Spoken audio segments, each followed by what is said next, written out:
And now, holy shit, folks. I always remind people, I am suspended for life for minor hockey. It's my duty to please the booty. Did you catch a rattlesnake and then drive home with it in your car holding it the whole time? Yep. Phil only drinks Coke. He doesn't drink water. I'll fucking quit. Hello, everybody. Welcome to Spittin Chiclets. Hello, everybody. Welcome to episode 413 of Spittin Chiclets, presented by Pink Whitney. From our friends at New Amsterdam Vodka here in the Barstool Sports podcast family. What is up, gang? Another week in the NHL. Lots of stuff going on. I know the boys are horny to talk, so let's get to the intros right away. Mikey Urali, what's up, guy? What's up, boys? Big week for me this past week. We had the Big Deal Brewing NYC launch party on Thursdays at Legends in Midtown. That was a blast. None of the big dogs were there, so I was thriving on just being the center of attention, taking pictures, taking shots. I was loving it. Then on Saturday, I entered Ravioli into a costume contest. She lost. It was definitely rigged. She went as a taco. She looked incredible.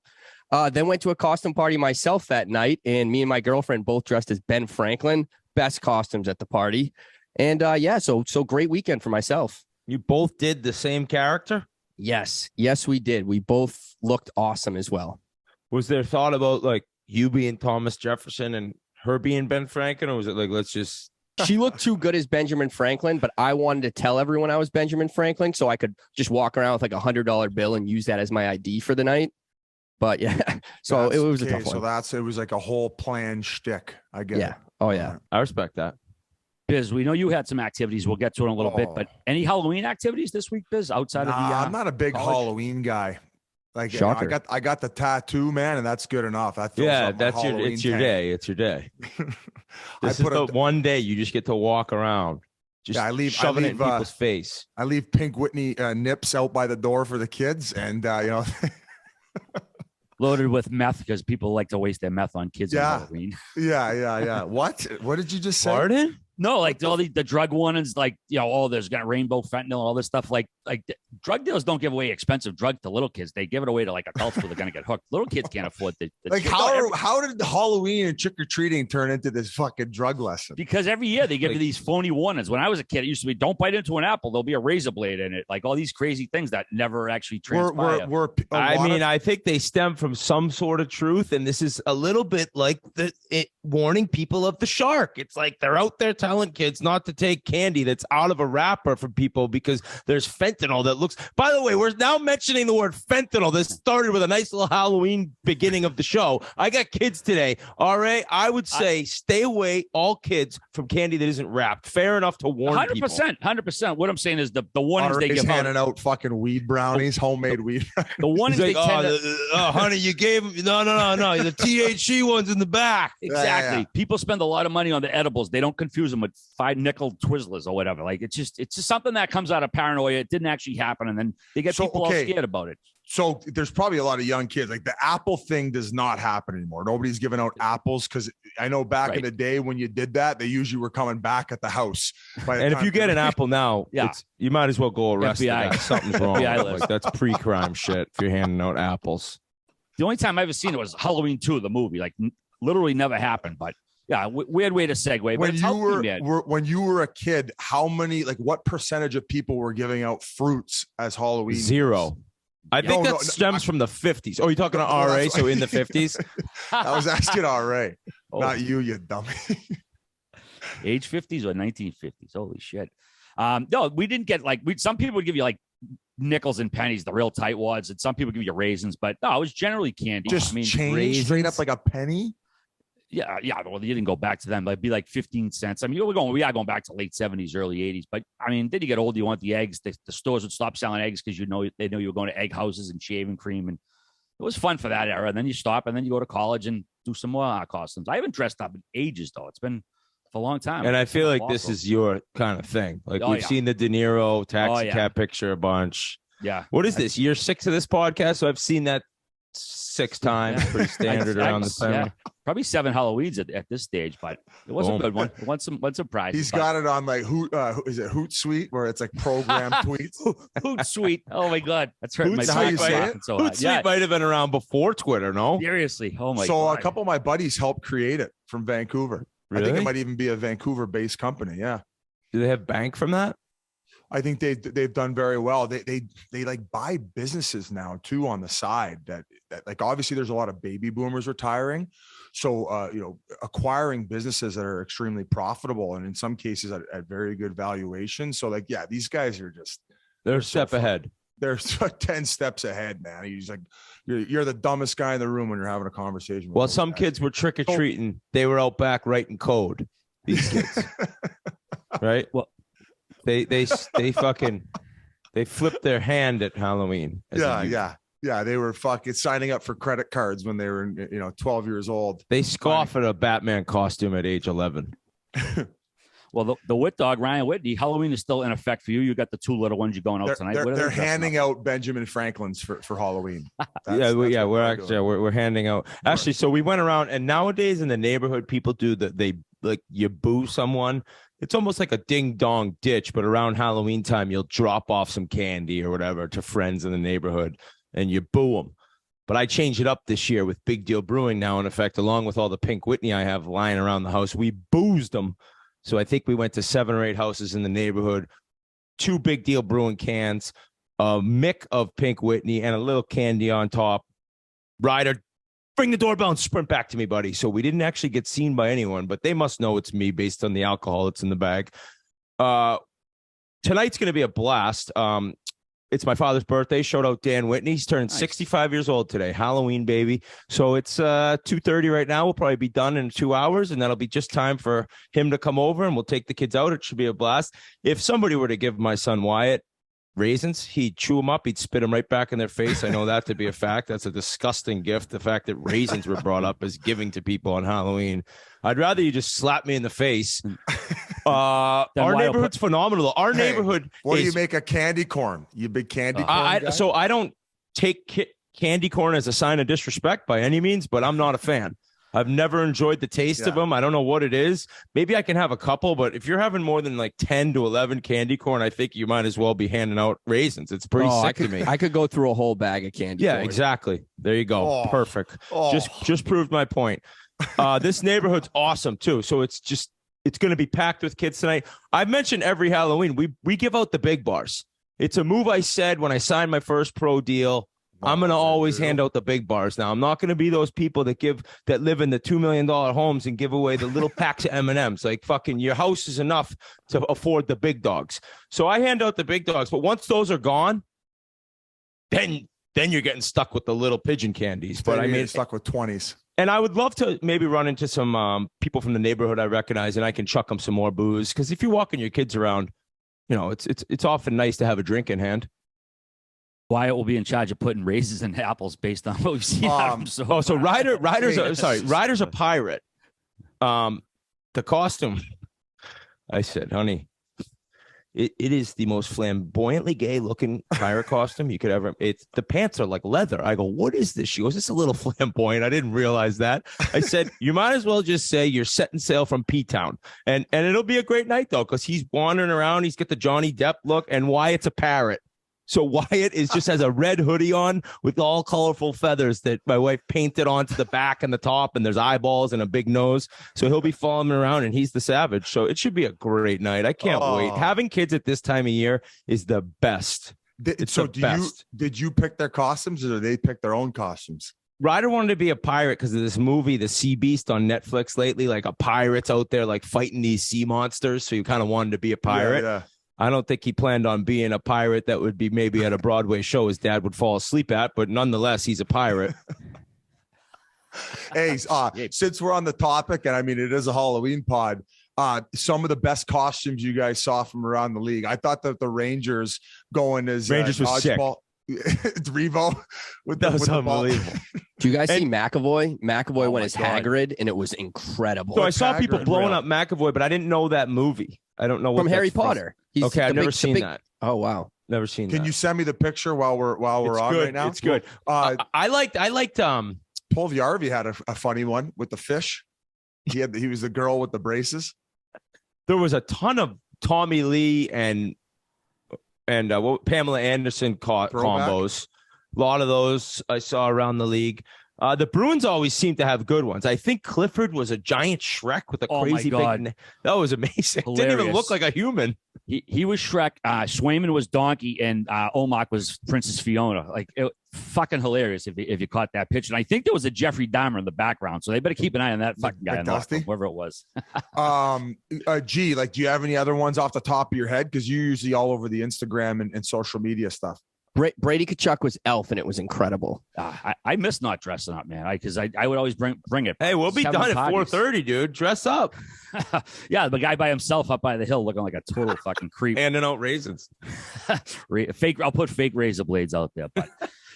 Yeah, there was a good bunch of good costumes. It's also good if you had the weekend off, then you could really get at it. But going back to what G just said, Charlie McAvoy, I'm not a Harry Potter guy, but he went as the big guy Hagrid, and that guy actually just passed away, Robbie Coltrane. So I bet there was a little bit of a, like a tribute to him at the same time. An homage. Yeah, and even if not, it was still a hell of a costume either way. I got one that was really good, and I forgot to mention. Right, Nick Paul went as gold member from Austin Powers. It is gold. So good. That's accurate. He had the beard. He even had the gold skates, gold eyebrows, like gold everything. It was incredible. Yeah, helps when you could drop a couple dimes on some makeup too. But that was a good costume. Biz, the back feeling better. Not 100%. I was able to go to the Bruins game with my mother Thursday night. My boy Newsy hooked it up with a couple tickets. Big thanks to him. But yeah, I can get around a little. Met some friends for lunch the other day, but every once in a while you twinge the one way or the other. It's like ooh, but much better than last week. So getting better every day. Thank you for asking, my friend. We need you to go get some sciatic or not sciatic psoas work. I want you to go get your psoas taken care of to relieve a little bit of pressure off of your lower back. Okay, I have to do it all the time. You know what I'm talking about, Whit. I think we mentioned it. Psoas, it releases it all. It releases it all back there. It's very painful, all right, but I think by next pod, it could even give us some content. We could even set you up with a guy to get some psoas work, and I want to see how you feel in terms of how it went during it and how it goes after. Okay, go get a tug and see if the lady. Yeah, they'll be good at that. Ask her if she knows what the psoas is. No, I'm going to write that down. I've gotten tons of advice, which I'm very thankful and grateful for, but I will try the psoas biz if it worked for you. So. What else I have a softball that I put in my ass and I just roll around it all the time because I'm very glute oriented. What are you smirking for over there, Grinnell? You don't even know what a fucking glute is? No, I was just thinking how I can just clip that 3 seconds where you go, I have a softball in my ass. Whit, did you used to roll on the softballs? I'll one up you, not to be that guy. I've never been a one up guy, but I have a softball shaped thing that actually vibrates. So if you want to talk about balls in your ass, I got a vibrating ball in my ass. And this thing is so good. It's actually TB12. Speaking of a guy who's down bad, but TB12 sells this vibrating sphere that they have the roller that has the jagged edges that vibrate, and they have the sphere. I said that to you saying he's down bad. I mean, the guy's fucking gonna make $50 million a year on television when he retires. Oh, bro, he's the biggest legend ever. Currently in his life, compared to what it's been, he's down bad. Maybe he's doing good, though. Not if he wants to. Oh, yeah, he's doing great, G. He can't complete a pass, and they've lost 3 games in a row. He's leading the NFL in passing yards. Fair enough. The team doesn't win. And maybe he got rid of the dead. Maybe he got rid of the dead weight. I'm not saying that he wasn't the one that may even have wanted to be divorced. What I'm saying is right now in Brady's life with scumbag Antonio Brown trolling him nonstop about crushing his ex-wife, his team losing every game, Brady's down bad. The argument here is nuts that you guys are trying to say he's not. And I'm a TB12 guy. I bought his vibrating spear for my ass. Hey, now he's had better weeks with. I agree with you. He's definitely. All right, let's get that back on track, buddy. We're gonna get somebody in the DMs who's gonna help you out, man. And we need you 100%. We need you 100% because we got some awesome stuff coming up in Chiclets land. We're not gonna divulge too much, but I'll send it back to you, bro. Well, this Thursday, right? Chiclets, etc. First episode. Brunelli, what do you have for background on this, other than the arm dog and Merles?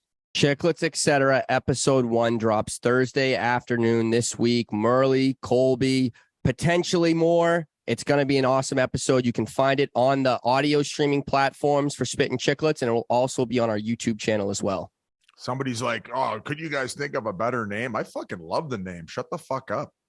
I got seriously. Check the Game Notes was a pretty good name. I'm not gonna lie, that would have been a pretty Okay, good well, the first episode, we'll throw it up for grabs. I'm okay with check the game notes, buds. This show Check wasn't the Spittin' game notes be Chiclets. pretty good. We weren't Spittin' Chiclets off the hop. We had a placeholder name, and then What was the first name? We did. it was just like the Rear and Whitney show. Nothing clever. It was just like RA's Coke Couch. I come on, guy. I clean that out. Put on the table. No, I thought the Real Wit show, like REAR Wit show. I mean, maybe it was too clever, like because a guy has a rare wit, like he's pretty smart. But if you put it with REAR Wit, it would get both names. But see, exactly, that's why we didn't keep it. So Rear Wit. yeah, Real Wit. Are you saying rear sounds like rare? Yeah, exactly. Okay. Real Wit, because I say both the same way. But fortunately, we did not keep that based on this conversation right now. But Total rebrand. We're going back. Went to Not the at all. I'll go back to that Rear Wit show. we went back. All of a we went sudden, to we're Chiclets. homeless. We were able to get some big name guests, and we have a huge one this week. Oh, We're going to my get to goodness. later. Legend. Hall of Famer Marian Hossa, former teammate of the Wit Dog. Huge get, awesome conversation. We're going to get to later. Can't wait for it. But before we go any further, here's a word from our longtime pals at Pink Whitney and New Amsterdam Vodka. Right now, we have all the big sports in session: hockey, football, baseball, basketball. So make sure you're all stocked up on your Pink Whitney. Gee, you all ready to go or what? All right, I did just mention that I was at a Big Deal Brewing launch party here in New York this past week, but the Pink Whitney shots were still flying. I love doing the Pink Whitney shots. They just flow so easy. So I'm always team Pink Whitney, baby. All right, baby. And if you're not stocked up, make sure you do. Head to your local liquor store, get it there. Or if you go to your local bar, get some Pink Whitney there. Either order up a shot or get it my style, a little club soda. Either way, get out and enjoy that tasty pink lemonade flavored vodka that is Pink Whitney. The NHL's buzzing right now with storylines. It's a full-on drama. It's I can't every even year it's keep getting better and better for us as content creators based on the NHL, because I feel like the storylines are coming out more often and quicker as each season begins every year. It's like the NBA has that it factor we've talked about a million times. The NHL's doing its best for all this stuff to come to a forefront right off the hop. We're probably gonna need guys knocking each other out at practice Yeah, that'd be cool. to kind of That'd be one up what's going on. But hey, It worked for the Blues. there's It a worked for lot the of Blues. that wasn't as violent. I would like to see maybe like a full-fledged knockout to Like or a tap out, or then like UFC. maybe they'll be doing it with those dummies they got on the ice in Toronto during practice, the ones they do the drills around. They're playing the games for Toronto right now. Yeah, Toronto. I think they're the story. I actually woke up early, put on Toronto radio this morning to see what they were saying. Boy, it's not good. The Leafs lost to the Ducks, their fourth loss in a row, and people are wondering if changes may be afoot. Monday morning, Leafs radio bring up the blue line yet again. Sheldon Keefe, they blew a 3-1 lead to Anaheim in Anaheim. They ended up losing 4-3 to the Ducks. Kyle Dubas declined any interviews after the game. And the game before that, they lost to San Jose in overtime. Sheldon Keefe called out the D yet again. I know they've had some injuries, but feels like a broken record with this team. Biz talking about the D over and over. Lost 4 in a row to the Ducks. What's going to go on here? Anything? Dubas doesn't need to talk to the fucking media every week. I mean, guys, they're 1 point behind where they started last season, and everybody's going nuts in Toronto land. Hey, horrible road trip. But I mean, if anybody has a fucking clue with what's going on and how they usually start the year, and the fact that the best player on the team is best friends with Justin Bieber and they're going to Hollywood, if you thought they were going to fucking win any games on that road trip, you're out of your mind. And if you didn't go hammer the opposition on Barstool Sportsbook, you're just fucking plain stupid. You know all those guys, all the kids online who are hating on the Leafs nonstop. When they go to Instagram, they if you look at their search page, it's all those fucking Instagram thoughts. Those were the girls that the Leafs were hanging out with in the last week in fucking Bieber land. So they were all fucked out, and yeah, they played like shit. It obviously seems like the back end had a great time hitting the clubs. Get it out of your system, because when they go back to Toronto, they can't do that. They're stuck in their little bubble. They can't even go out to eat. So big fucking deal. What are they, 4-4-2 right now? Yes, 11 teams They're have 500. That. Big fucking deal. They're notoriously slow starters. Austin Matthews got off to a slow start last year. What happened? 60 MVP. So That's all I got to say about the road trip and the current status of the team. Yeah, the back end's playing bad. Who fucking there's way bigger fucking fish to fry down the road here. I'm a like a fucking Stanley Cup and getting out of the first round. We know they're making playoffs. This is what they have to do in Toronto. It's the golden child of the NHL. It's like, oh, let's create drama out of a 500 record. Enough. I'm not getting into it. I hope they had a good time on their road trip. I hope they had a little team bonding going on, what was happening with Justin Bieber and all the celebrities they were hanging out with. But they were doing things that the people who listen to this podcast couldn't get up to in their wildest imagination. They got out of their system first couple weeks of the season, and now it's all focused from here. Okay. Part of what you said I could actually buy into, in that this is an enormous overreaction based on how early we are and based on their start last year. But then when you get to not worrying and bigger fish to fry, and it's not a big deal about their defense, you're fucking crazy. That defense stinks. And yeah, they're without Muzzin. Who knows if he'll even come back? I don't know what's going on with Justin Holl. He's the whipping boy. He's no. He deserves to be the whipping boy right now, though. And that's coming from a whipping boy. I was a whipping boy all over North America. Fucking up, down, left, right. And Russia. No, I was a legend in Russia already. You got no idea what you're talking about. I was changed that whole season around, made the playoffs as an expansion team because I came right around Halloween. And then came home with Louis Vuitton luggage. And then I came home with fake Louis Vuitton luggage. Biz, their D stinks. And wow. When you're talking about Mitch Marner, oh boy, is Toronto starting to turn on this guy. This guy, I hate to say it, I'd like to interview him someday, but I think I speak for many fans and many players around the league. He's an unlikable guy to watch play hockey. Oh, he's a fucking unlikable guy, dude. He does not have that factor that makes him easy to like. I'm telling you, that is not just coming from me. A wonderful player who hasn't started great. I mean, he's got 9 points in 10 games. People talking about like that those turnovers in Anaheim, coming off an absolute shit effort against LA, to just send Zegras in on a breakaway in the third period, up 2 goals. And then the whole like get the stick and walk back in the locker room and smash the stick because I'm so angry. The guy got benched for 1 shift, dude. Now, this isn't even his fault. This is on Keith. How are you going to send a message benching a guy for 1 shift? Tell me how that works. You look at Philadelphia and how they're playing, and like you can mention their season probably won't continue the way it's been. But Tortorella, you think if he benches a guy, it's going to be for 1 fucking shift? What is that? That's zero accountability. You bench a guy, you bench a guy. And this team is so lacking of depth. That's my issue. You know who they miss? You know who is the biggest fuck up them not re-signing? My boy in Edmonton, who scored in 4 straight games, Zach Hyman. That's the type of player the Leafs don't have. And the bottom 6 is horrendous. If the top 6 aren't scoring, you know that they're not getting goals. The top 6 can't score 5-on-5 right now, and the D suck. Sweet team. Well, I'm sure it's going to be, yeah. Well, it's like going to be right through the first round la- onto back-to-back cups, like Biz said before the year. Last year, exact same conversation. They're 1 point behind where they were last year. And I think it's something about I believe it's different. They finished. I believe what they finished with a franchise record 115 points after a similar start last year. Enough.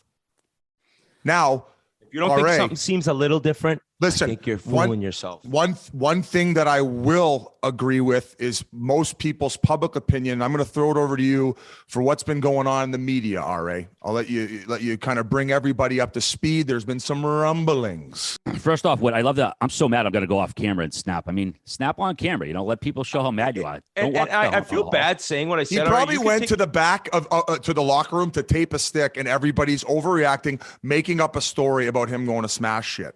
No, he admitted to it after, I believe. And all right, you could take this over, but Biz, I just want a quick yes or no. You think Marner's a super likable guy to watch play around the league? Fan bases, like players, take them all included. Okay, so are you putting him in the same realm of like Zegras in like the cocky antics that might rub off the wrong way to the opposition to where they want to cave his face in? Yeah, I think Yeah, I think he just seems like a cocky, kind of entitled player. So, hey, listen, maybe he's divisive in the way And that he's a hell of a player, dude. I said it. Yeah, but you know what though? Same thing last week with Dubas showing emotion in the box, and you didn't like that. You're just a fucking Leaf hater. No, I said Dubas, it's going to be a long year if you're flipping out game 4 against Dallas or whatever it was. I mean, Well, I think that he was showing emotion based on something he didn't like on the ice, just as much as when Mitch Marner, when the crowd's booing him at home a little bit before they got going. I think it was the second or third game into the season, and then he pots one in the third, and he turns around and goes to the crowd, and he's like, "Well, where are the fucking boos now?" I love that shit, man. That's what fucking makes the engine run, baby, and that's why we're here fucking talking about it. you see Leafs fans turning a dime on people. And someday you may see it on Mitch Marner, and you say you heard it here from Whit that the Leafs fans, it's all starting to turn on Mitch Marner. It ain't gonna happen when Hall's there because he's taking all the shrapnel right now. He is just taking body shots. He's taking. So I'm gonna send. Hey, Hall, you listen to me, buddy. I'm gonna send some positive juju your way. Ignore the noise. Ignore the fucking haters. It's probably just half of them are bots. So don't even worry about it. Sandine should be catching. Elon Musk is going to take care of 50% of those messages that you're getting and the hate you're dealing with online. I got your back. Positive juju coming the Leafs way. They're going to go on a little bit of a ripper. I would say don't buy now. Give it 2 more games and then start hammering away. All right, we didn't get to the rumblings. We'll get to that in a sec. I know G was trying to chime in there. I was just going to say Marner did admit to smashing the stick. He said, sometimes you got to take your frustration out. I'm a passionate player. I put a lot of pressure on myself, and I wasn't happy with that second turnover, especially. There you go. He's taking accountability. He's not crying about getting benched one shift. He was probably like, bench me more. Give me more pain. So Luke Fox from Sportsnet, each night brings scrambled lines, uneven pairings, and sloppy results. The other guy, Hornsby, saying this team might win eventually, but it's not a team you're going to be afraid of in the playoffs. Well, one big name just happens to be making some appearances on podcasts lately. He says, oh, by the way, I'm intrigued by coaching an original 6 team. That would be Barry Trotz. He went on with our friends Cam and Strick, and he said, well, I could have had my own bear if I went to Winnipeg, which is an absolutely hilarious trick. I could have been BIZ. Barry Trotz said I could have been BIZ if I went to Winnipeg. Hey, I said that there's one thing that I can agree on with most people is there are some rumblings. And the fact that Cam and Strick, great interview, great hockey podcast. And you don't think he left a little breadcrumb for us to reach out to him and interview him as well? I think he's doing John Shannon today. Like for Trotz to be doing the media rounds and basically going for the head of the snake. Let's break down what he said. He wanted to coach an original 6 team, right? Would you want to coach in Canada? Is that something you would want to do? I mean, you've been in Nashville and some of these other quieter cities. Would you ever want to deal with everything that comes with it? I don't know if any coach that takes a job in Canada ever wants to deal with it. I think there's original 6. For me, I've never coached original 6. That would intrigue me. Well, Detroit, Boston, and Chicago just hired new coaches this season. Marty St. Louis in Montreal is not going anywhere anytime soon. Gerard Gallant in New York with the Rangers seems pretty safe there. So there's one team he must be talking about. He's doing a podcast today. He's never really done a PR type blanket like this. So I don't know. It all points. First of all, RA, that's some fucking detective work right there. All right, that's big time journalism right there. Holy shit! Thanks. I'm like Shaggy. He had to go through the 5 original 6 teams with their coaching situations, minus the Leaf. You crushed that. I'm a doobie. You know, just like Biebs has the believers, Dubas has his doobies, and I'm the ringleader on the doobie category. And if there's one thing I could be honest and open about is the fact that he's not necessarily the most loyal guy. He's in it to win it. And when did we learn that last?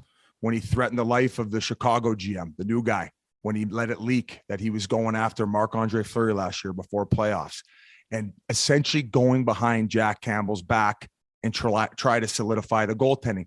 Couldn't get him. It leaks out. Does it look bad? Sure. But you're trying to fucking win some hockey games. Do I think that he would fire his boy Keefe in no time if Barry Trotz was interested in coming to Toronto? I think it's going to happen. And if it does, and Trotz ends up going to Toronto, I think he's going to do some major, major damage in there, clean things up, provide some structure, The defense will be cleaned up in no time, and I think that they could go on to win a Stanley Cup. I predict, hot take central, I think he's the coach, at least by the deadline, and he leads the Toronto Maple Leafs to a Stanley Cup. Back-to-back Stanley Cups. Bank it, book it. It's happening. I don't fault Dubas for doing it. Barry Trotz will be the Maple Leafs head coach in no time. We're like a parody show with Biz talking about the Leafs, and we still have to talk about the Yotes. I want to say, Barry Trotz, when you take over the Toronto Maple Leafs and win back-to-back cups with Leafs Forever, guaranteed life supply of Big Deal Brewing on the house, my friend. Let's go, Leafs. I actually will say, if Barry Trotz makes it very clear he wants to be the coach of the Maple Leafs, if somehow Dubas spoke to him, get it done, and get it done as soon as you can. You saw what he did in Washington, D.C. You saw him bring offensively talented group that couldn't ever get it done to a Stanley Cup title. If Barry Trotz, the most wanted coach in the NHL last summer when he was turning down teams left and right, if he makes it clear, I want to coach that team. This sucks saying this because I don't know Sheldon Keefe. I don't want people getting fired, but you fire him today and you hire Barry Trotz. I agree. I don't know how you argue that. And I think Sheldon Keefe will coach in the NHL again, and he might coach all this year and lead the Leafs to back-to-back cups like Biz says. But when you got the guy that everyone wants as head coach, and you have a team that, while it's only 10 games, 9 games, is floundering like they are, you go grab Barry Trotz. And you stick him behind the bench, and you give him a beer, and you do whatever he needs, and you maybe get a suit because he has no neck, and just change. Oh. Open invite to the future head coach of the Toronto Maple Leafs, because I don't think Dubas is going to let you come on the podcast once you get hired. So come on now. We'd love to chat with you. We'd love to solidify that position. And like I said, I think Doobie showed his true colors last year when he went behind Jack Campbell's back, and then the new GM of what's the GM, Davidson of the Blackhawks? Yeah. Must watch Wednesday Dubas night. threaten his life? I heard that there was an altercation in one of the tunnels. He fucking threatened his life. He said, if you ever fucking leak out inside information again, I'll stab you. Brick killed the guy. I will shank you with a knife from the media room, the media meal room, the plastic one. Biz, what were we just talking about? We're talking about the Leafs winning the Stanley Cup back-to-back with Barry Trotz. Potentially. Shit, I don't remember what I was going to say. Hey, do you see Barry Trotz being hired as the coach of the Toronto Maple Leafs? RA, yes or no? Yeah, I do. This team doesn't seem to be responding to Keefe right now. He's calling him out. He's backtracking. He's doing these media things, and they're just coming out with mediocre performances. They've lost 6 games. 4 of them were to teams that didn't make the playoffs last year. 2 of them were teams that lost in the first round. I know sometimes good teams play down to their competition, but they just don't look like a championship caliber team. And the ironic thing is they're getting the goaltending that I predicted they would from Samsonov. So I don't know, man. It looks like a team that might need a new listen. And like what you said about the Caps, Barry Trotz came into a high-end offense. They needed to learn how to win, to play defensively. It took them a couple years. They got it done. If I own the fucking Leafs, that's the move I'm making. But last thing, because there's been a lot of Leafs chatter, but they are the storyline. They are the storyline right now. Number one, unfortunately for people who hate it, it's the truth. Last thing, you could actually look at Dubas being even more willing to get rid of Keefe if you wanted to take a look at the comments of being asked about possibly switching up the pairs of the D, right? And he said, well, I don't know what that would do. What would the difference in that be? And then after this game, you're saying the defense, their first touches are horrible. They cannot get the puck out of the zone. Is that not a shot at the D that Dubas is giving me to work with? Like, hey, guys, like this is the D we have. They suck. I didn't pick them. So we'll see how it goes. We'll see how it goes. I mean, I imagine Shanahan, he's higher up the train than Dubas. He can go over his head and fire, what's his face, Keefe, if he wanted to, right? He doesn't have to get a yes from Dubas. He technically could, I guess, but I'm pretty sure that in most pro sports and NHL circumstances, like once you hire the GM, it's kind of his decision, all things hockey, I think. Well, you could just fire them both.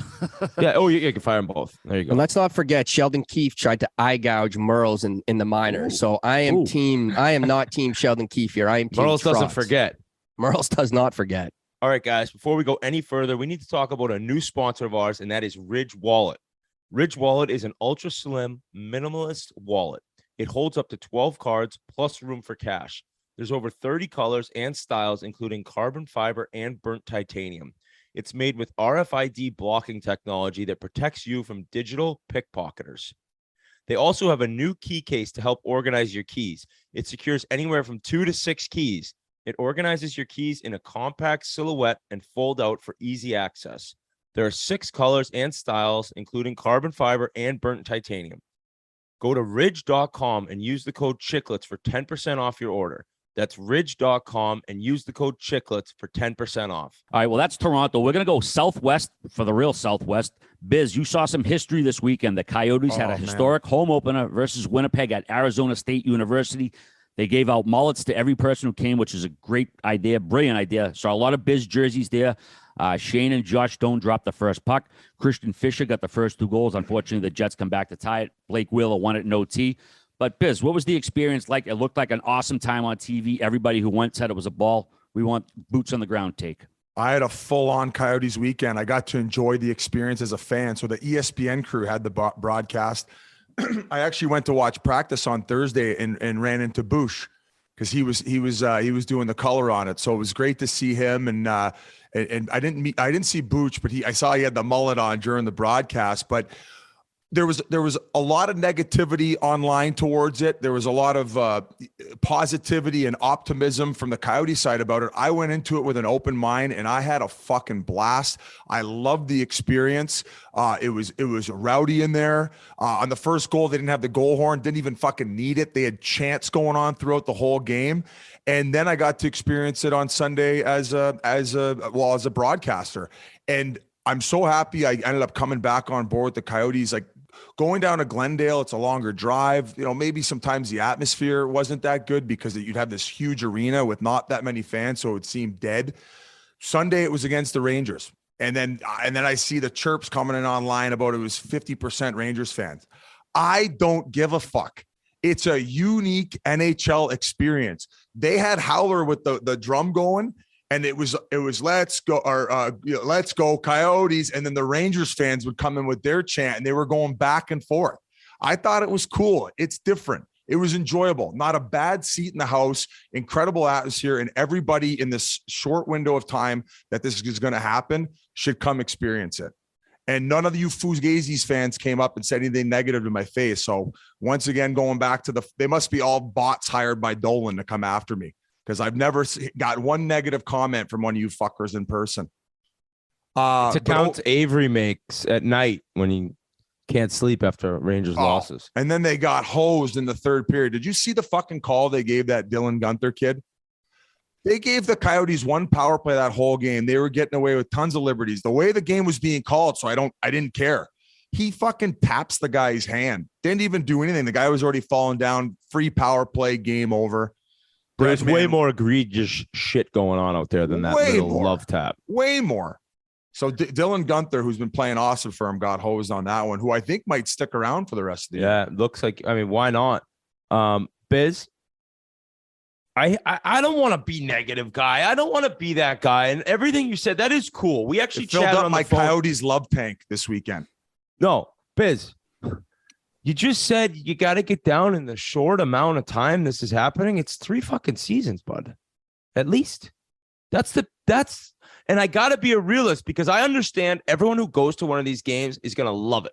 It's very similar in a way of people who dog the Winter Classic now, but it's like, go to a Winter Classic and you'll have a blast. In the sense of Coyotes games being on campus, it's a cool thing. It is different and it's interesting, and the games will be fun. But when you look at this from a giant outlook around the league, it's fucking embarrassing. It's pathetic. It makes the league look like shit. And it makes the players feel like shit getting dressed at this friggin'. Did you see the dressing room? That was Hockey Town. For 4 games, man. What do you mean? Hey, this is the problem, folks, with guys who never played in the ECHL or, only spent a little bit of time in the American League. They just they're spoon fed. It's the fucking Ritz. I know the NHL is that. No, I'm almost looking out for those guys in the coast and the AHL. Those guys in the coast who are going to make the NHL and have long careers, and the guys in the minors who are going to become regular NHLers. You deserve, when you get to the NHL, to have NHL stuff and NHL treatment and NHL everything. because you worked your nuts off your whole life to get there. And now you're stuck getting dressed at an MDC rink with hot chocolate being sold 3 feet from where you're getting ready for an NHL game. That's bullshit. And I don't even know, when is it going to be decided or announced if they're getting a real arena? Because right now it's 3 years in this place, and it's very cool right now. But the whole novelty of the college arena and the small setting is going to wear off. It's going to wear off. What? I said, I want to talk about the mullets that were handed out in the student section. I don't give a fuck about all this shit you're saying, bro. Oh, the shit that matters to the league, to the owners, to the players, so to the kids getting drafted. Why don't if I'm Connor Bedard and they win it, I Eric Lindros their ass so quick, I ain't going. Go to the KHL. Well, then he's gonna have a major fucking problem on his hands, and that is the spit. And that's biz. Hey, that is gonna be half of my time devoted to fucking going after that kid if he fucking does that to us. But hey, listen, Biz, we always get hosed by the league. But is it only 4 games? Sorry, you said 4 games. I didn't. Is that? Are they getting a real arena? I mean, a real locker room? They're going to improve the locker room situations. Yes, they are going to be getting a brand new state of the art locker room that is being built just outside of the arena. So you have to walk about 30, 50 meters inside. Why can't they just have the Sun Devils? Because you can't NCAA regulations. You can't mix and match that type of stuff. It's the same reason why when we were in Pittsburgh at the UPMC facility, they had the university identical weight room to the Steelers one. They were built side by side, which you're like, this is dumb and a waste of space. But it's like, well, no, that's the fucking rules. But great, like I said, great experience. If you're a hockey fan, Arizona and Tempe is a great place to be, especially come wintertime. You got to go to see at least one game in there to get it. The concourse is open, so no one ever really leaves the arena. So it's always looking jammed and packed and energetic. An awesome place to go see a game. So very, very, very happy they decided to do this experiment and maybe not go to the Coliseum, because that was one of the options. And apparently there's shit going on with that rink. So, all right. What did you think of watching it on television? I thought it looked like a ball. Just to go to Whit's point about the Tempe vote, it hasn't happened yet. They're assuming it's going to go through. I think that's why they signed this lease, but it hasn't happened yet. Molly Walker from the New York Post, she said it was, where is it? The quote right here. A melting pot of hockey's rowdiest traditions, which I thought was a good way to put it. I saw there was a bachelor party from a bunch of guys from Boston who went there. I know guys go there for bachelor parties all the time, so there's a perfect idea.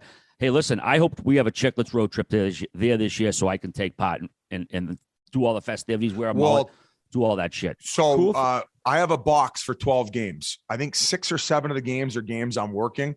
The team was nice enough. I asked for it. And when we were talking, if I was going to be working with the broadcast, because there's not as many boxes, the alumni didn't get one this time. So they'll be doing some games in the box. I'll give it away to those guys. I think they're going to donate one night to one of their charities. We're going to be running on our social media a Pink Whitney and Big Deal Brewing contest to where you can, or also a Black Friday contest as well, Grinelli. Yep. We did it last year and we're going to be doing it again. So we'd fly out, you and 3 buddies. If you're the winner of the contest, you get accommodations paid for, flight, and then you'll come to the box. I'll come chill with you guys, say what's up. Last year, I went and met the winners, and we went out to Coach House for some pops. Treated them to a little bit of dinner. So this is the type of stuff I want to do with this box. So one of the games, you guys got to come down. We got to experience together and get it all on the vlog and show everybody what the Coyotes and ASU is all about. Mullet Arena, baby. Biz, speaking of that vlog, we do have one dropping Wednesday of your experience Friday night going to the game and experiencing it all. Yeah. My ending comments will be positive. Noticed a bunch of Coyotes players saying how nice it is to not have to drive to Glendale, which sometimes could be over an hour for games, which is just exhausting for a player. That's great. And the other thing being, I was worried originally that on TV that would be like, oh my God, I cannot believe this is an NHL game. It looks fine on TV. It didn't translate to looking as JV as I'm calling it, which is a good thing. It's more about just how long that this could be. The actual setting of the Coyotes is more what I'm getting at. But I'm glad you had fun, Biz. That's what it's all about. It's like an NHL boutique. Yeah, that's what it is. A little boutique store that owners are stroking checks for, getting nothing in return. Did you swear in the Jumbotron before the game, allegedly? So they had me do this. No. They had me do a warm up or not a pump up video. I don't know if we can get the audio to it, Grinnell. Maybe I'll send it to you guys. But yeah, and they wanted me to do it, and I did it with the Coyotes pelt on, and they censored it. So it was all planned. I didn't swear like I fucked up on the broadcast. And by the way, speaking of the broadcast, I'm doing 10 at least planned this year. I'm gonna be the biggest fucking homer on these broadcasts. You should have heard me after the game bitching about that call. I'm going to make Jack Edwards seem like a neutral site game in the NCAA, for fuck's sakes. That's how much of a homer and how much I'm going in full bore on the Coyotes. We're at the bottom, right? As good and cool as this experience is, you mentioned it, Whit, it's a bit of a low point. You mentioned Brady. As amazing as the Coyotes organization is, and as amazing as Brady is, he's at his low point. This is where we at on the low Brady point. and the Yotes have a lot in common. It's been sustained excellence for 25 years. If you're a neutral hockey fan, jump on the Coyotes bandwagon now because it's only on the rise from here. Jets Twitter had some fun with it, the whole college campus thing. But then I read BIZ. The Coyotes have a 33-day road trip from November 5th to December 7th, 14 games, a little over 24,000 kilometers. It ties the 2010 Canucks for the longest roadie ever. Like, how do you pack for a roadie that long? Fall like, off on that road trip. That's insane. Like, how do you even pack for that? Like, what's that brief or what's that luggage for? Those are my rubbers. Those are the tickets. Leave them alone. Okay, so that's when they're building the dressing room, or at least finishing it during this road trip. All I think about is positivity when I hear that. I think of, oh my God, the size of the per diem pack. Well, I'm curious. I'm genuinely curious. You're getting $3,300, which obviously will be gone at the first big city with bottle service and the prices that those are at now. But nonetheless, you get to spend a little bit of time away with the fellas. You get to do a little team bonding. This is what it's all about, man. And then after that, during the gloom and doom days of the season, you're at home chilling in the sun. This is a great thing for the Coyotes, and I hope that they go do some damage. All right. It's going to be a long one though. I think that a lot of skid marks in the underwear. You've had a busy week, Biz. You weren't even on TNT this week. You still get called out by our boy REAVO. He wants a little rough and rowdy action. What's the word with that? Biz, as a guy who looks to chirp you when it's possible, you're punching down to REAVO right now. You already proved it on camera. I agree. REAVO, you're kind of reaching going at Biz right now. The guy, he probably didn't even he didn't check the game notes. He probably thought I was sitting on the panel. I think he did. So, I mean, just you think about that. I'm not even on the panel. This guy's about to play in one of the biggest games of his life. They've already lost 3 in a row. The whole fan base is turning on the whole team, kind of like the Leafs fans are turning on their own. And he brings up pillow punch. Well, that's what they've renamed it because of him at that bar locally. I'd love to get the owner of this bar on the podcast. He said that while the game was going on, and a little bit of the backstory. So first time REAVO got called up to the NHL, he wanted a shot at the title. I gave it to him, beat him up. Second time at Scott's Trade Center in St. Louis, he got the best of me. I poked the bear. He was an up and comer and he thumbed me. So how do you decide these types of things? You do the trilogy. Well, it just so happens we were in Winnipeg on the Pink Whitney tour and he challenges me. What's the game actually called? Phantom Punch. I don't. Yeah, it's a solid game. I would never do it because mine would be so weak. But you see it in all the arcade type. So bars. what we found out was it was obviously luck and me catching a rut at the Scotch trade. And listen, his punches look vicious and strong, but they're pillows. And the game doesn't lie. He said that the owner of the bar in Winnipeg was behind there messing with the numbers as we were playing. Complete bullshit lie on national television while I'm not on the panel to dig his hole even deeper. So I don't know. Like you said, Whit, I agree. I'm punching down. And if Dolan will give you back your balls in the mason jar that he has them in on his desk in his office, come on the podcast and defend yourself. But I don't think the Rangers allow guys in their podcast now. I don't know if they're trying to follow and lose footsteps. I don't know if they're part of the Doobie train. I don't know. Can we get New York Rangers on anymore? G. I think REAVO doesn't give a fuck, to be honest, and I think REAVO would come on. But Biz, I have to ask, what is your price? Every man has his price. After REAVO retires, what is your price to fight him in Rough and Rowdy? I think $1.5 million is easily doable. I think that's about the right number. And then we'll talk numbers with Revo if he actually wants to, and he's not just all talk. And what do you think's fair? Like a $2,500 appearance fee? No, give it. Yeah, but per diem for the flight, and then maybe we'll pay for the flight to the airport food lounge. We'll pay for his flight, his Uber rides, any 4-star hotel that he wants to stay at. Yeah, he can send in receipts for meals, and we'll put him on 3 days of NHL per diem. I believe at $104 a day now. It might. And we'll cover his boxing shorts for the outfit at the fight. Here, Revo, I'll cover your training costs. But we know you're just doing curls and triceps. So I don't even know if you need a trainer for that. So $2,500 is the appearance fee, buddy. And if you, like I said, if you have the balls, come back on the podcast and we could talk about it, because at least you'll know you can find me here. So or I'll send you a schedule to TNT so you're not talking to nobody on the panel next time.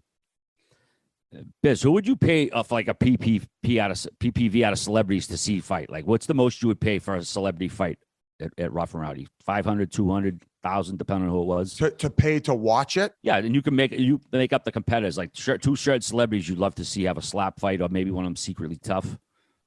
I don't know why this just came to my head. I'd like to see Pete Davidson and Kanye go at it. That'd be a fun. And listen, I'm not going to Kanye's obviously fucking going through some shit right now. Like, do you follow any of that stuff? This guy's I'm pretty sure he's like a complete bigot. He seems like a legit scumbag.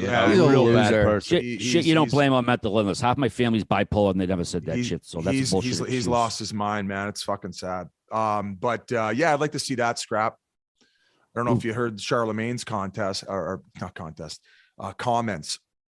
how he called him and he's like, how are you going to pick that guy's side? He's fucking my wife with his 10-inch penis. That's what I thought. I was just going to bring that up. Everyone's would say, how does Pete Davidson get all these girls? And then it comes out that he apparently has a 10-inch long. So there's your answer, everybody. He's just ribs and dick, man. He's like Ricky Carlson.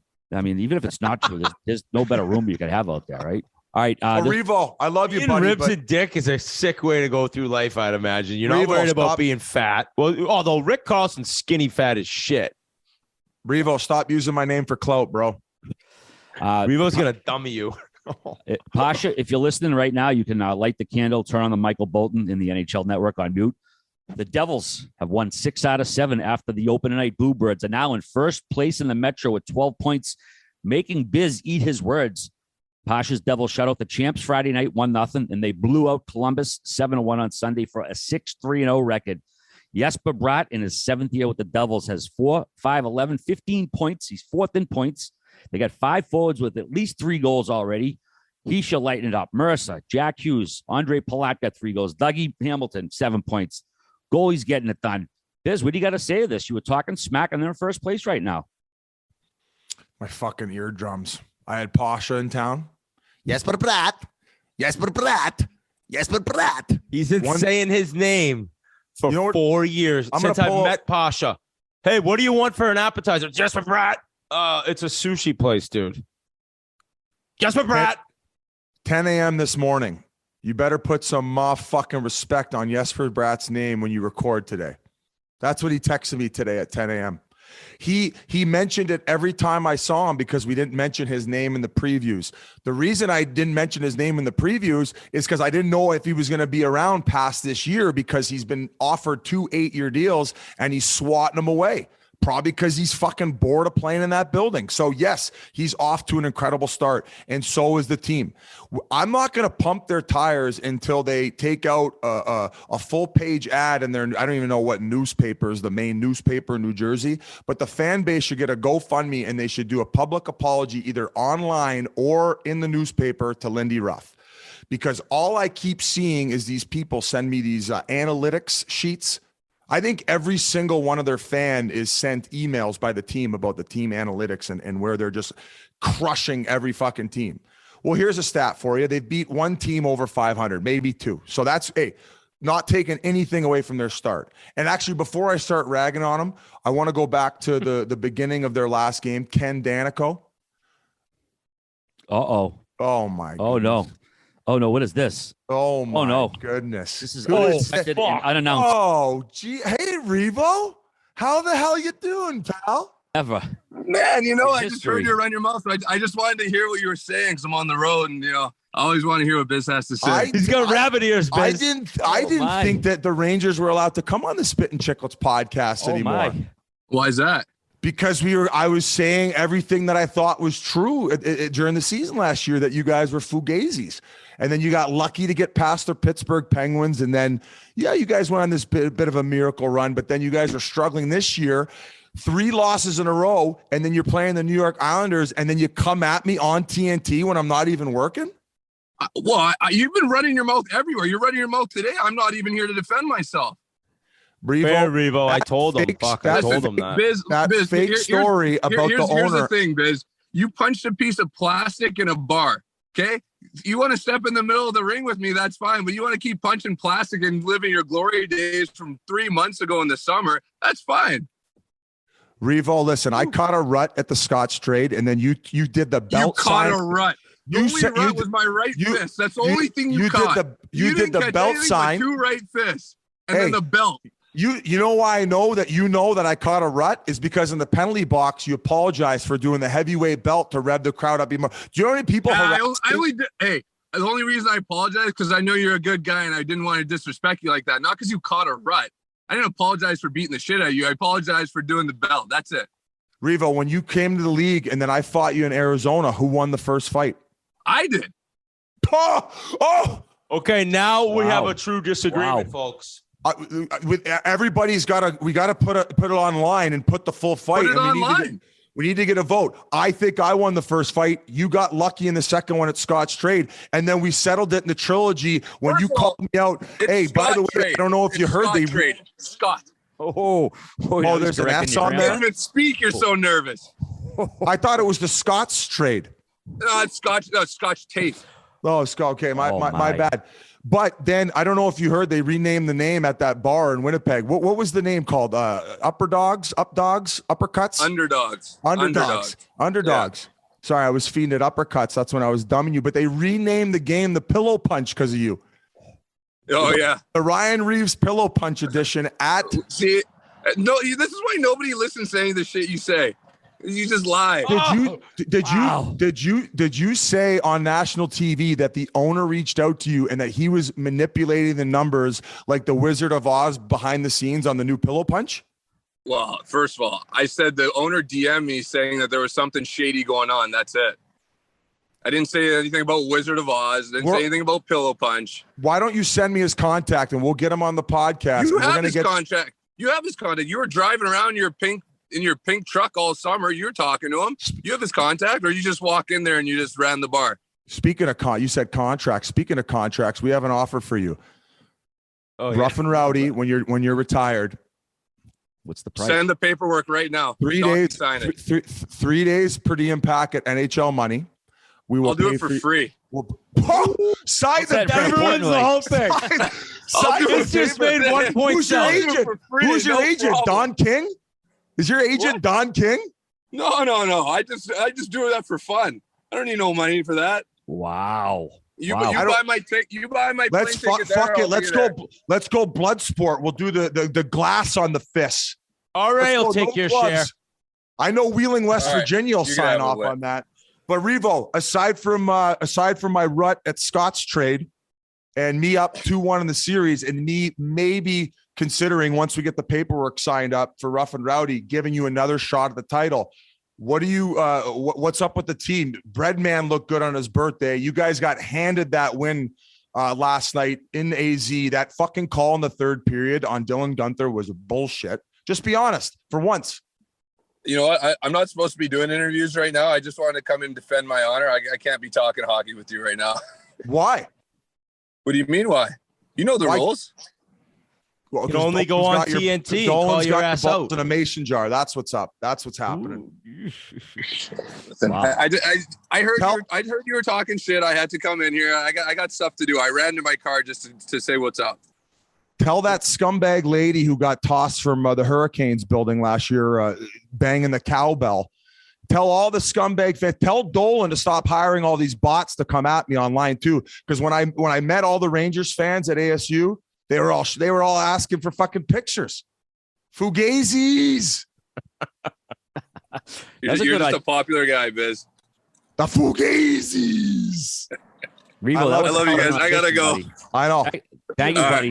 I love you, buddy. Wow. Congrats on the handed victory. Yo, candid.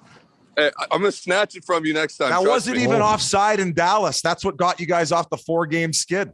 Wow. The fucking league. I gotta go. I don't got time for your shit right now. All right. Holy shit.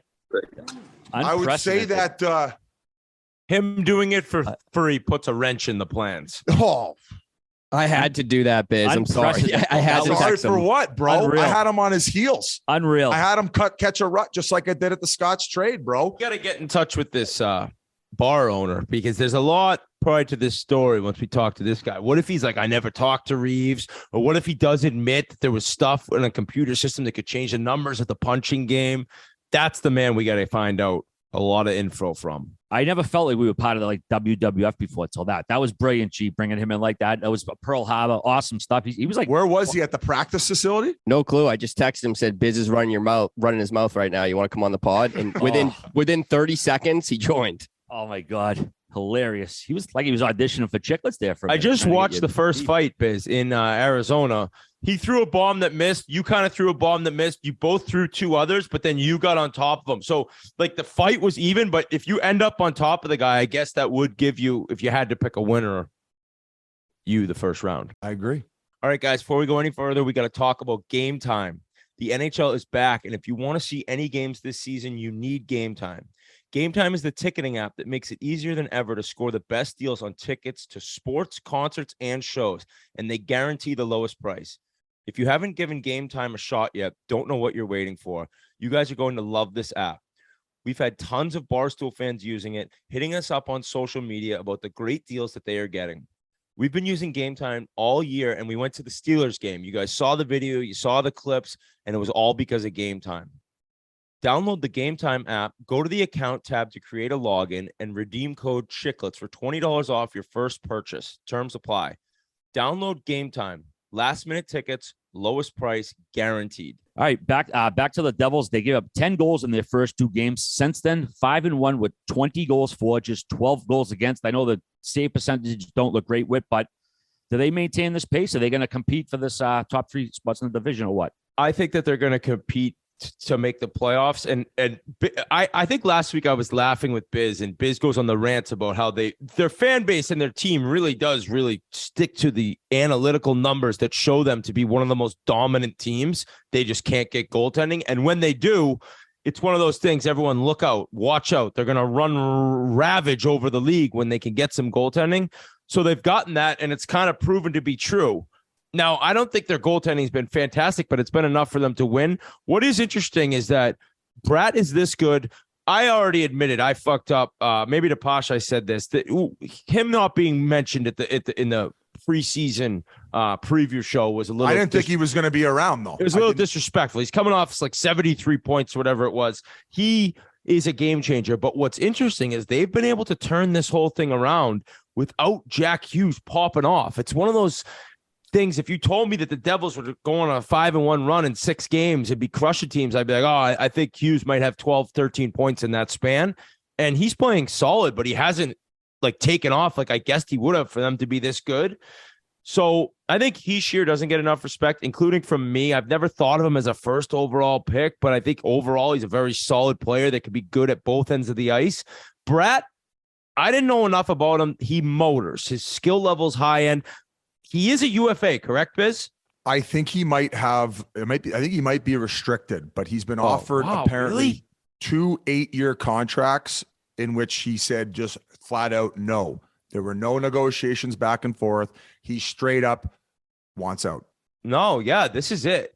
This is it. He is he's on a UFA? He's on a 1-year deal this year. He is RFA at the end of it. He's making 5. Yeah, he's restricted. So he's restricted. Hell of a bargain, though. Him making 5.4. Jesus. I mean, you look at guys like him and Marchand. Jesus Christ, their contracts. And I think that the Devils are going to be competing for a playoff spot. I don't think they end up top 3 in that division because I don't think the goaltending is going to be as solid as it has to be for them to be good. It's like you could be as good as they are 5-on-5, but if you can't get saves, it's like such a mute argument. If that even is a term, I don't even know what I'm talking about right now. Moot. It's moot, but moot. Yeah. question is moot. But sorry, the team is still, to me, not the most fun team to watch. I think part of it is the building. I've harped on this. I talked to Frank the Tank, diehard Devils fans. The building just doesn't do a ton for me. But that could help them in the long run because teams can fall asleep playing in that barn. I'm sorry, Devils fans. You guys, you don't bring the noise. You don't bring the thunder night in and night out at that arena. They did bring it the other night for Ken. Well, they were playing the Cup champs, though, dude. Right. Wait, I disagree. I've been to the Devils. I know you played there. Did you go to them playing the Rangers or the Islanders? No, I went to when they played the Bruins a couple of years ago, and it was awesome in there. I mean, I love that rink. Really? It sucks like where it is in Newark. TikTok hockey, of course he's going to love it. But they got that Reds outdoor bar like right next door. They keep that street open. Everyone's just getting buckled beforehand. I've always had a great time at that arena. Did you guys go a little deeper into the Ken Danico thing when I went and grabbed the water? No, but we should mention that our BIZ, but you could go into what you want. I'll set it up. Ken Danico got honored. I got the chance to work with Ken Danico at NHL Network.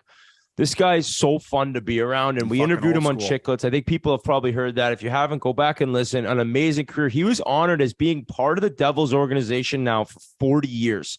As a player who won 3 Stanley Cups. Since then, he's been a broadcaster. He's done the color commentating. He's done things for the community. He's done things for the youth hockey program. And when he got out there, he had no idea his son was the one singing the national anthem. So I'm glad you brought that up, Biz, because knowing Dano, that was really cool to see. He deserves all the love and praise from Devils fans that he gets. Yeah, and a majority of the positivity coming out of my mouth about this team. The other thing I wanted to touch on, the fucking disrespect. I couldn't imagine what Lou Lamoriello would have said if he would have heard that this got out on their social media. Them taunting the Stanley Cup champions. What? About that. The meme that's been going viral about the Halloween costume. So they put an please send it to him. I couldn't believe it was real. I couldn't fucking believe it was real. The first team, the social media posted. Send it to me, Jay.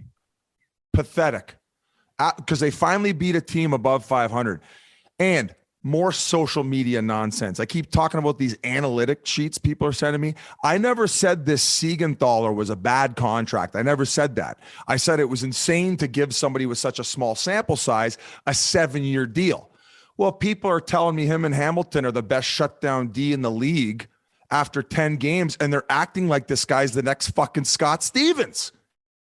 So let's see 20, 25 games into the year when you guys start getting into the thick of things and facing a little bit of adversity, and it's no longer the TikTok hockey and you got to get to the hard areas. We'll reevaluate then. Give me 25 games to see what type of position they're in. These young teams, young, fast teams, they always come flying out of the gate. So hey, but he's fucking playing up to his contract. He looks unbelievable. Jesper Bratt is like based on contract money at an insane pace for points based on salary earned. Lot of good things in the pipeline for the New and in Jersey. the bad news sector. Palat being injured, it's tough. It's tough for the team, but it's just great for me because I got that bet with Pasha. 23.5 goals over under. I got the under. That's probably a win. I think that was for 500. You could Venmo me now, Pasha, if you want. But Devils fans, congrats on this little turnaround. Last year, 63 points, pathetic, horrendous. Been a while now, but you're on a little buzz, so we have to show a little respect. Even Biz, I think, knows they're playing pretty well. I think I took the high road in giving them the respect that they deserve with what I said, given the fact that they have not the fan base issued that apology towards Lindy Ruff. You can't send me all these things that you're first in and then want the head coach fired. It makes no fucking sense. He's running the ship. So I'll move on from that. But if I hear the name Jesper Bratt, or if I see a tweet with the name Jesper Bratt in it one more time, I think I'm going to have to check myself into a mental institution. So Pasha, fuck off. Gee, I think that newspaper is the New Jersey News and Telegram, if I'm not mistaken. Alan Sepinwall wrote for them for years, the famous TV critic. But we're going to move on to the Chicago Blackhawks right now. Like you said before, players don't tank, front offices tank. Players have pride. They go out to win the game, and that's what we're seeing with the Blackhawks right now. They're playing very much like they have something to prove. After they got a shootout point on Sunday versus Mini, they're 4-3-2, third in the Central, ahead of Colorado, Mini, Nashville, and St. Louis. But guys, you've never played on tanking teams quite like this. The guy's got to be sort of insulted that they're brought in with the ostensibly to not be a good team. No, I mean, I think we want to lose. Here, we're going to sign you. I think it's something that you as a group galvanize around. And I think that, having Kane and Taves there as leaders is probably massive for them, but they were the fucking butt of the joke coming into the season, right? One of the teams where people were like, oh, these guys are going to be fucking brutal. So it's Luke Richardson there as the head coach. Obviously they're playing hard for him and it's fun to watch. And also it's a bunch of misfits where, like, for instance, a guy like Max Domi, he's been getting, from team to team to team, and he's been off to a great start. Like, so these guys, AnthonyCio, there's another guy, he had one of the fucking goals of the year already, maybe probably the top goal of the year so far. And so you put these guys together who have a chip on their shoulder and something to prove, and hopefully put up some numbers in a place where they can maybe get a little bit of a contract extension and feel like they're actually home somewhere. So great start for them. Did not expect that. They played balls to the wall, and it's great. Like you said, RA, front offices have that in mind, and maybe they see value. And we talked about how difficult with the numbers it may be to move one of them, if not even both of them, at the deadline, Kane and Taves. Maybe they see value in their leadership and the professionalism that they bring to the rink day in and day out. That rubbing off on the young guys and these guys who are eventually going to be a core group there in Chicago, more valuable than trading them away for an asset. I think that ultimately they're going to probably hope to get a big return, but I think if it's not enough to kind of get their juices flowing, why not keep him around? I think having a guy like Luke Richardson, I know he's a new head coach, but he played 21 years in the league, a rugged stay-at-home D. I think he automatically gets that respect from the players. But what do you think? Not so necessarily the coach, but do you think the guys in the room like say, "Hey, man, we know what's going on here. Just go out, play your balls off," or is it just like implied, understood when you're in a locker room in this situation? Yeah, you are not thinking as a player. I mean, I remember the years in Edmonton that if there was a Chiclets back then or podcasts or whatever preview shows were going on, it was this team's going to be pathetic. They're going to be brutal. And not one guy playing, while knowing in the back of your mind that that's probably the case and that the roster's a little overmatched, not one guy's not going balls to the wall and treating this like nonstop. We have to win. We're going to do our best. When we lose, we have to come back the next day. We got to figure it out. It's being a professional, and it's not easy to do because as much as I want to compliment Chicago, and they deserve it right now, and I'm happy for Taves, who has 5 goals already in 9 games, a guy who's such a proud athlete and has heard the rumblings about him not being worth the money and everything that's been said about him these past few years.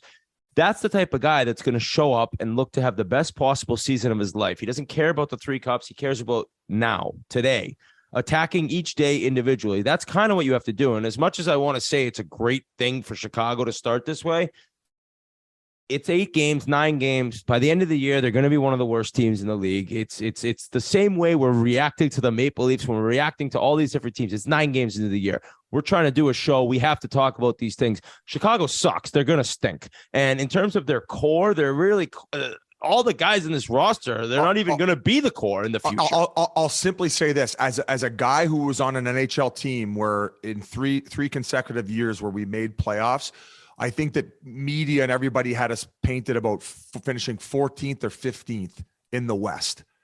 So having a big training camp and coming in prepared where you hit the ground running, it's just staying in the fight. You're talking about all these thoughts that you were going through in Edmonton. And like, obviously, if there was any hopes that you were going to make playoffs, you had to hit the ground running. I talked about it with the Philadelphia Flyers and why they needed a guy like Trotz to come in and take the country club vibes and make it a full-on war. That way, when you hit game 1, it's like you're already in mid-season form. So it seems as if though this is what Chicago did out of the gate. They did take a fucking beat down in Colorado to start the season. Maybe that put a chip on their shoulder too. And ever since then, they've been good and they've been getting some good goaltending. I know it was Mrazek in net to start the year in Colorado, but that Stalock who came from originally San Jose, then went to Minnesota, then went back to San Jose for a little quick rip. He's been kind of, just floating around as a backup all these years. He's feeling the vibe right now, and he's getting a lot of the net. Well, that's the thing. That's why it's kind of smoke and mirrors. In the last 6 games, they've lost 3 in a row. They won 3 in a row before that. They've still given up 24 goals, maybe 25. In wins, they're scoring a lot, which is great, which I think some people expected they wouldn't be able to, but they're giving up goals. They're going to continue to give up goals. And I just have such a hard time thinking, as much as this start's a good thing, and even with Luke Richardson, who has so much respect around the league and from his players, in the end, the roster doesn't give them a chance to compete for the playoffs. Now, if I'm wrong, I'll eat my words, as I have many times, but it is cool that at the beginning of the year, when being shit on nonstop, they were able to at least get off to a start where people are like, let's not exactly count these guys out every single night. Yeah, we'll see if they continue to hang in there or if they fade and trade eventually. Also, Sunday's game, Marc-Andre Fleury passed Hank Lundqvist for all-time shootout wins with 62. And Dean Everson got his 100th win. So congrats to Creed and Marc-Andre Fleury. Boys, yes, we just had a little Blackhawks talk. Probably a good time to send it over to Marian Hossa, yeah? Yes, and before we send it over to him, I've wanted to interview this guy since this show began. Really didn't know how to get in touch with him. Didn't have his number. I don't think he's on Instagram. And finally, we were kind of given the opportunity with Marian's book coming out that we talk about. But this guy, I've said it before, was one of the nicest people I ever met in the game of pro hockey. And I think when you listen now, you kind of hear what I'm talking about. A true gentleman and a true legend. So we want to thank him before we throw it over. And for you young kids playing hockey, listening, the guy, he's that dude. The championship mindset and, dealing with the adversity and how to handle it combined with work ethic, like that's the direction of this and what I took from it. This guy was a horse. It sucks that his career was cut short because of the skin issue. We end up talking about that late in the interview. We hope you guys enjoy it because we sure as hell did. And G, thanks for lining up this interview, buddy. Shout out to Scott King. Who helped publish his book. And all right, I think you got some info in that book. Our boy Kinger. Yeah, the book, it's called Marian Hossa, My Journey from Trenton to the Hall of Fame. He wrote it with Scott Powers, and I can't wait to get my hands on it. Awesome interview. It was an honor to interview a guy like this. So without further ado, here is Marian Hossa. Well, before we get to Marian Hossa, we want to let you know that his interview is brought to you by Shopify. It's time to knock that new business idea out of the park with Shopify, the all-in-one commerce platform to start, run, and grow your business. Forget the off-season work. Shopify makes it simple to sell to anyone from anywhere. Whether you're selling warm-ups or wall hangers, it's time to start selling with Shopify and join the platform simplifying commerce for millions of businesses worldwide. With Shopify, you'll customize your online store to your brand, discover new customers, and build the relationships that create die-hard fans. Shopify fields all the sales channels to grow a winning business, from an in-person POS system to an all-in-one e-commerce platform, even across social media platforms like TikTok, Facebook, and Instagram. And thanks to 24/7 support and free on-demand business courses, Shopify is on your team every step of the way. When you're ready to take your winning idea to the world, team up with Shopify, the commerce platform powering millions of businesses down the street and around the globe. Try out Shopify for free today and start selling anywhere. Sign up for a free trial at shopify.com/chiclets, all lowercase. Once again, go to shopify.com/chiclets to start selling online today. One more time, shopify.com/chiclets. Well, it's an absolute honor to welcome our next guest. He was drafted 12th overall by Ottawa in the 97 draft. He spent his first 7 years there. He then played his next 12 years in Chicago, Atlanta, Pittsburgh, and Detroit. He finished with 3 Stanley Cups, got inducted into the Hockey Hall of Fame, and next month, his number 81 will be retired by the Chicago Blackhawks. Welcome to the Spittin Chiclets podcast, Marian Hossa. Thanks, guys, for having me. Appreciate it. Pleasure's all ours. Where are you talking to us from right now? I am actually in my office and in Slovakia, in my hometown, so in my house. How's retired life treating you? Actually pretty good. I enjoy the time off. Obviously, love to keep checking on hockey, keep checking how the Blackhawks doing, how my old teammates who are still playing doing, and obviously, last so often I was checking Instagram, and then obviously you guys are so popular. Congratulations again, over 1 million followers. That's amazing, and keep going. Fun to watch.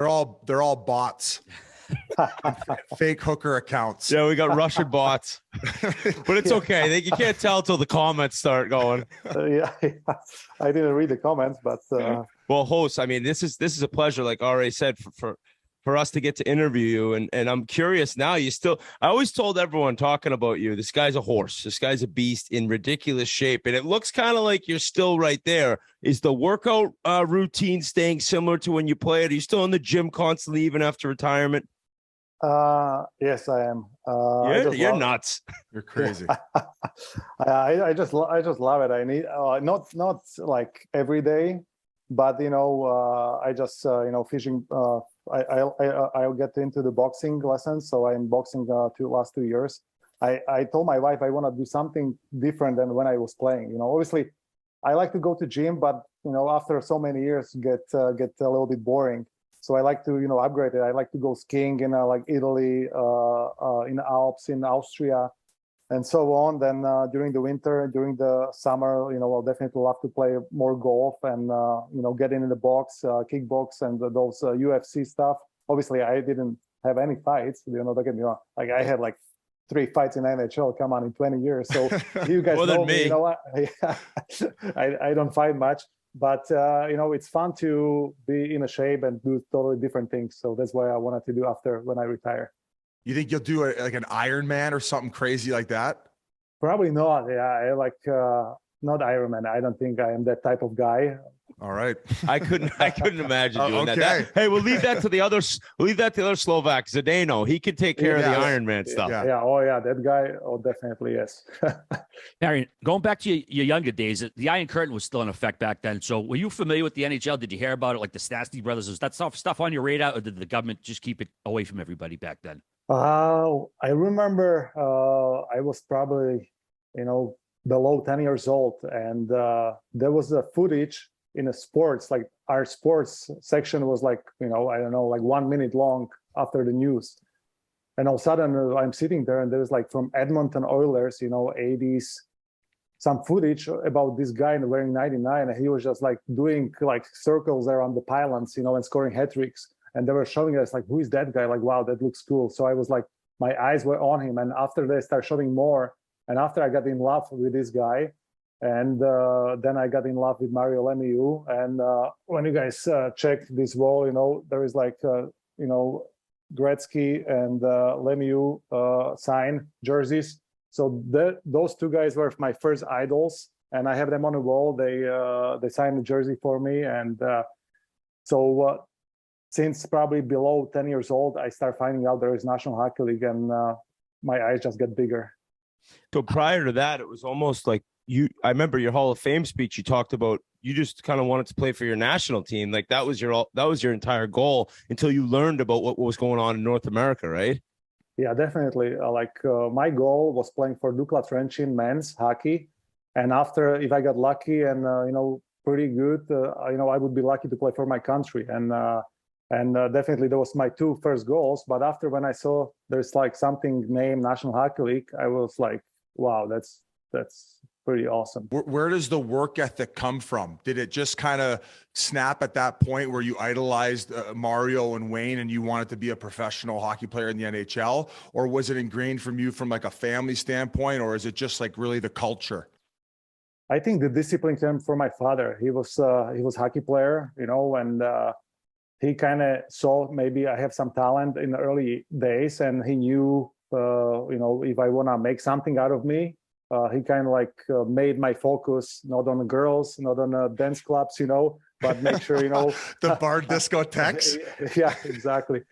So I was, pretty well coached since early age with my brother by my father. He was pretty strict in a certain ways. And after later on, he knew he can believe us. And I think that was the big key to our success. Hey, people might be laughing right now, but I played in the under-18s in Piešťany, Slovakia. And at the age of like 12, 13, that's when the kids start going to the clubs. It was crazy how like you're like, shut up, dude. 12, buddy. It was bizarre how young the kids were. How young can you get in the clubs there? I think there was like 14, 15. Right? That's what I'm saying. It was like, Yeah. what the fuck is going on around here? And I like, know. beers are dirt cheap, and everyone's just having a good time. Like, so yeah, so it's smart that he probably kept you focused at a young age there. Yeah, one time actually, there was like Sunday after the game, we had like in junior league some game, and I was probably like 15, 16 years old, and I remember he told me like, okay, you can go out after the game, but 10 p.m. you need to be home. So I said, oh great, 10 p.m. I got lots of time, but the time went so fast because we were having fun, right?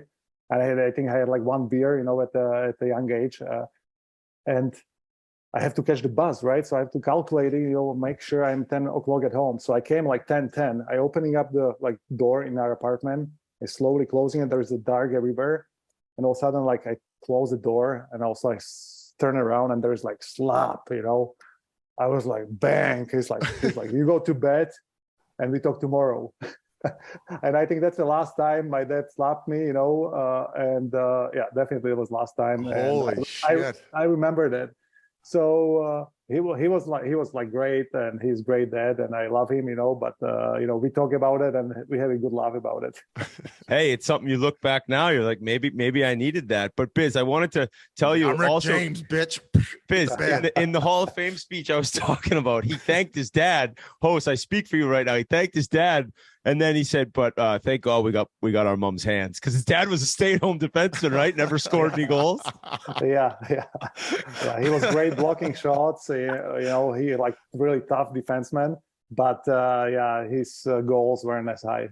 But in all seriousness, I think your reputation, if people look back, is of your generation, if not the best, top 2 or 3 two-way forwards. And do you think him being a defensive defenseman really kind of shaped that there was never going to be any relaxation in the defensive zone from you? Well, I think I was offensive when I started, but then I slowly started learning how to play defense, and I started enjoying playing shorthanded situations. And big key was a year in Detroit for me. That that year I was already learning, but that year in Detroit definitely helped me quite a bit to become better two-way forward. Obviously, learning from the Chris Chelios, Nicholas Lindstrom, Osgood, guys who are winning like 3 or 4 Stanley Cups. You had like young Zetterberg playing unbelievable two-way hockey, and the best was Pavel Datsyuk. And I played with him, and after the practices, we were stealing pucks from each other, and he schooled me on the beginning. But after, towards the end of the year, we have even matches of the one game we played, and I think that year definitely helped me to become way better two-way forward. How so? Like just body position on like short area battles? Yeah, he had that guy had unbelievable tricks. I thought I have a puck. He left it. He leave it there for me, and all of a sudden he slashed my stick. He kicked my stick, and I couldn't get to the puck, and he was laughing. I was like, I felt like Pee Wee guy in front of him. I was like, this is cool. I want to learn more from this guy. And he was so quiet. He didn't say much. He had like his sense of humor. I speak a little bit Russian, so I think, we clicked right away from beginning. But the things he did, they were amazing. I think that guy, if he felt like talking more to the media, he would be way bigger superstar than he was, right? Yeah. What about you hounding pucks? Like as soon as I said your name to Rick Tocchet, I said, we're interviewing Hossa. He goes, oh my God, back checking. Is that where you learned it too in Detroit, or were you always a puck hound like that on the back check?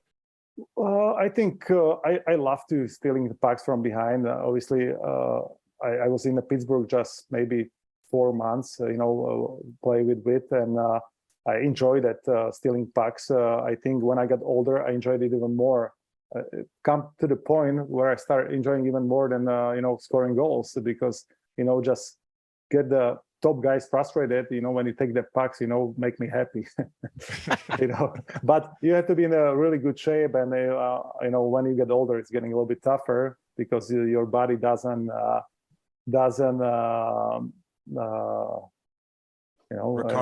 recover. Thank you. It's been 5 years since the last time I was in the States. So yeah, the body doesn't recover as fast. So definitely it's tougher. You have to be in a really good shape. You have to, I would say I was watching what I was eating. I was just kind of like what I'm thinking to my body. I wasn't strict with the diet, but I was just the balance. That was my key. I knew I cannot eat like too many sweets and then just lay down. I have to do something in the gym, right? Going back and just like looking over your numbers back around your draft year.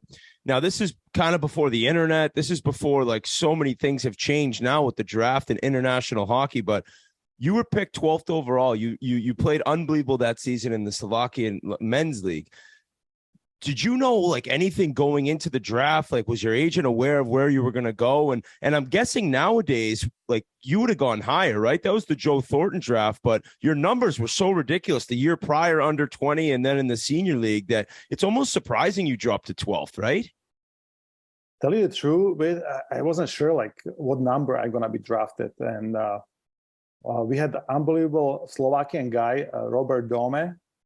And he got drafted 17 by Pittsburgh, and he was like young Jagr. He was like big, like guys just flew off him, and he was like super talented, skilled. So we got big skill guy, just carrying guys on his back. And I thought he's gonna go in front of me. And after like on the 12, they start talking about guy from Dukla Trenčín, and I was like, okay, that's Robert.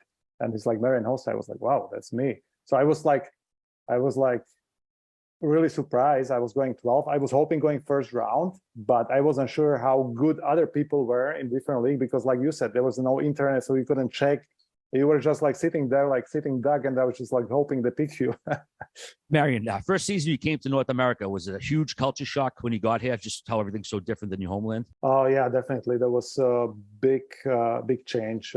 Culture, definitely on the ice too. The ice, smaller surface, less time.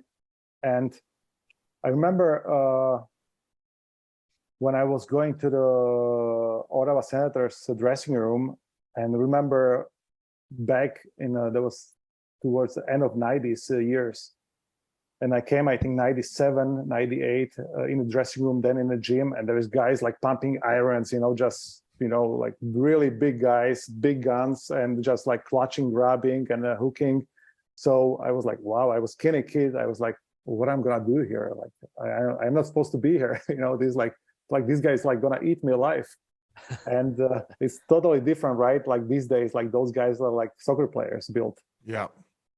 So, but definitely there was a culture shock, and but I enjoyed it. I got good people around me since the beginning, I think, and I just listened to them, and I tried to, be the best I could be. How important was that year in the WHL with the Portland Winterhawks and coming over? Like what? Like how much different was your introduction to like North American hockey? Oh, there was obviously I was a little upset. They sent me down after 7 games, but now I know that was the best thing that happened to me, and I think they knew what they were doing. Obviously, come to Portland, and my roommate was Brandon Morrow. So Brandon Morrow, old captain for the Dallas Stars, and then we played against in the finals when he was with Tampa. So we had lots of good memories. After I left Portland, my brother stayed with him, I think, another year. So we had me and my brother, and he was great to me. And winning the Memorial Cup in that year, that was amazing. And I hurt my knee last 5 minutes left to the final game, and I was so upset because first time away from the Slovakia, and you're looking forward after the game, kind of like, hopefully we're gonna win, final game, and you can fly home in a couple of days, and it's like, bang, like surgery. I miss home. I want to go home. Yeah, I want to go home. They said, well, you have to fly to Ottawa. You have to do surgery. You have to do rehab there. You cannot go home. I was like, no way. But everything bad I learned in my life, it's for something good. And that year, whole summer, I spent there with the conditioning coach, Randy Lee, and I got bigger, I got stronger, and I really worked hard with him, and I gained muscles, and I think that was best thing ever to happen to me. So when you got injured, right? I did read the guys pushed you back onto center ice, I think, to celebrate in it, and you were just in a chair. Was that a torn ACL though, or was it something not as major? Yeah, there was a torn ACL. Wow. Totally torn. There was like 5 minutes left of the final game, and Yeah, so that was a little frustrated. I was a little bit worried, what's next, right? You are like first round pick for Senators. Everything is going your way. You won as a 17-year-old, you won a cup with the men's hockey in Slovakia. As an 18-year-old, you won a Memorial Cup. So everything going great. And all of a sudden, boom. So, but like I said, it made me stronger. I stayed in the States. I gained muscles. I get pounds. I start eating more than before. So that definitely helped me. Since you didn't have your family there in Ottawa, like who did you lean on the most for like the mental side of it? Going through adversity for the first time in your career, kind of wondering how things will progress. Yeah, on the beginning, my mom flew, so she stayed with me. So that definitely was easier to do. She dropped me to the rink in the morning, and I told her to come back in 4 hours. She picked me after 4 hours, and that was my life. And I started learning a little bit more around the city. I started getting to know some people, making friends, and that was good. That's amazing kind of hear, and anyone listening to that, it just shows like, yeah, you're coming off an injury, but your entire life was getting healthy in hockey. And as much as you wanted to be home, you dove into really just learning the culture and then getting better. It's interesting to hear how much you had to give up that summer to kind of become healthy in the player you are or became, right? Yeah, that wasn't easy because I really missed home and I couldn't. Yeah. So they actually let me go for a few days to spark my bags, and I remember there was only like maybe 5 days. And after 5 days, I flew back to Ottawa, and then I stayed there full year. But great memories. I learned better English, stayed there whole summer, make some new friends. Visited lots of bars with the guys who stayed there. They took me everywhere, so I kind of knew the little spots in Ottawa, and that was also good times.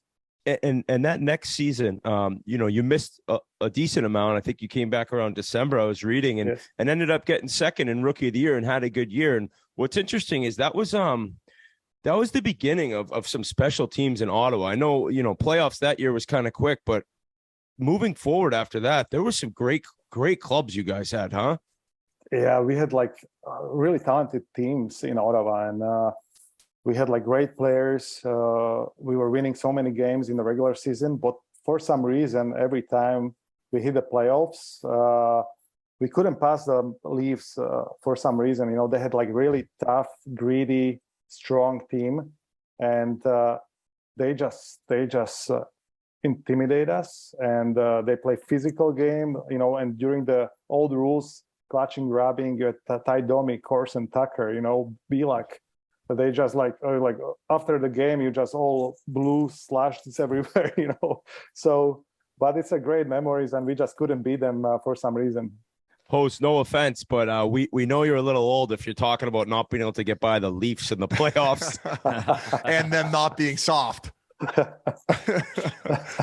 You could chime in too, host. You won't say anything that anyone's going to get upset about. You want to rip on the Leafs or what?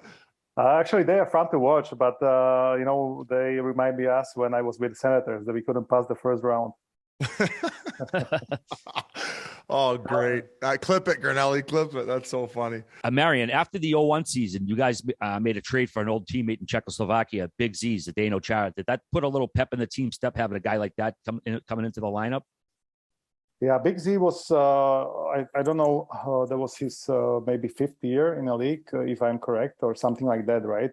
He got traded, and we got him, I think, if I'm not mistaken, for Alexei Yashin trade. But we are getting Big Z. I was so happy because, he's my countryman. He's from same hometown. We know each other. And that was exciting to have a big guy like that in your team. And obviously that guy, is ridiculous how he trains. Like, I never see anybody train harder than this guy. He's like freak. He's nicest human being you meet. And but when he hit the gym, he don't know where there's like enough. Back then, did you think he was going to have the career that he ended up having? Did you see him being a Hall of Famer at some point? I would be lying if I say yes, but I knew his willingness was stronger than anybody else's, and I think that's inspiring story what he did in the National Hockey League. I remember him. When he was in a junior or before junior in Slovakia. People were laughing at him, and he actually looked funny because he was so big, and they didn't have a skates for him. They didn't have a pants.